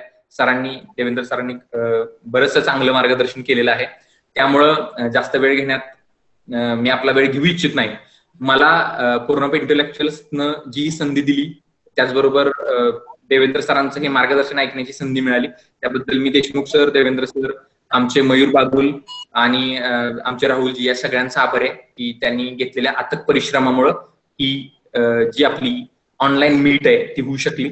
माझ्याकडून काही चुकलं असेल तर मला तुम्ही दुरुस्त केलं तरी सुद्धा चालेल. धन्यवाद. मयूर. धन्यवाद. हो, येस. धन्यवाद. मागील 1 तासापासून आपण सगळेजण इथं अतिशय शांतपणे ऐकत आहात. आज या कार्यक्रमाप्रसंगी उपस्थित राहिलेले सगळे शेतकरी बांधव आणि भगिनी, फोरम ऑफ इंटेलेक्च्युअल व E centre for governance training and research यांच्या संयुक्त विद्यमानाने आज आपल्याला शेतकरी उत्पादक कंपनी विषयी मार्गदर्शन करण्यासाठी उपस्थित देवेंद्र सूर्यवंशी, संचालक affair solution private limited, Satish Deshmukh, अध्यक्ष फोरम ऑफ इंटेलेक्च्युअल्स, त्याचबरोबर सूरज पोळ, अध्यक्ष centre for e governance training and research, हे उपस्थित राहिले. त्यांनी वेळ दिला, त्यांचं मी आभार व्यक्त करतो. तसेच आपण सगळ्यांनी अतिशय शांतपणे हा कार्यक्रम ऐकला, याबद्दल आपले देखील खूप खूप आभार. आभार हे फक्त 2 शब्दाचं वाक्य नसतात, तर या एकंदरीत आपण कार्यक्रमातून जे काही आपल्याला मार्गदर्शकांनी मार्गदर्शन केलंय याचा भविष्यात उपयोग कराल अशी अपेक्षा फोरम फॉर इंटेलेक्च्युअलच्या वतीने करतो आणि सगळ्यांचे आभार मानून कार्यक्रम संपला असं जाहीर करतो. राहुल, मयूर, एक मिनिट. हा, याच्यात अजून एक आभार मानायचं राहिलंय. राहुल माने जे आहेत आपले, त्यांनी या कार्यक्रमाच्या आयोजनामध्ये आयटीची बाजू पूर्ण समर्थपणे सांभाळली आणि त्या पडद्यामागून त्यांनी सगळे सूत्र हलवले. त्या राहुल मानेंचा पण मी आभार मानतो. आणि Mayur, hello. Yes sir. Google form मध्ये आपल्याला 315 लोकांच्या एंट्री आलेल्या आहेत. हो. परंतु या कार्यक्रमामध्ये सहभागी जास्त होऊ शकला नाही. याचा अर्थ काय आहे की आपल्या गावाकडच्या लोकांना अजून पण हे ऍप जे आहे ते कसं वापरायचं आणि किंवा कसं डाउनलोड करायचं याचं जरा आपल्याला अजून थोडंसं त्यांना मार्गदर्शन करावं लागलं असं मला वाटतं. आणि सर्वांचं, तुमचं सर्व टीम मेंबरचा, कोर टीम मेंबरचा आभार आणि सर्व उपस्थितांचा पण आभार. धन्यवाद. Thank you very much sir. धन्यवाद राहुल सर.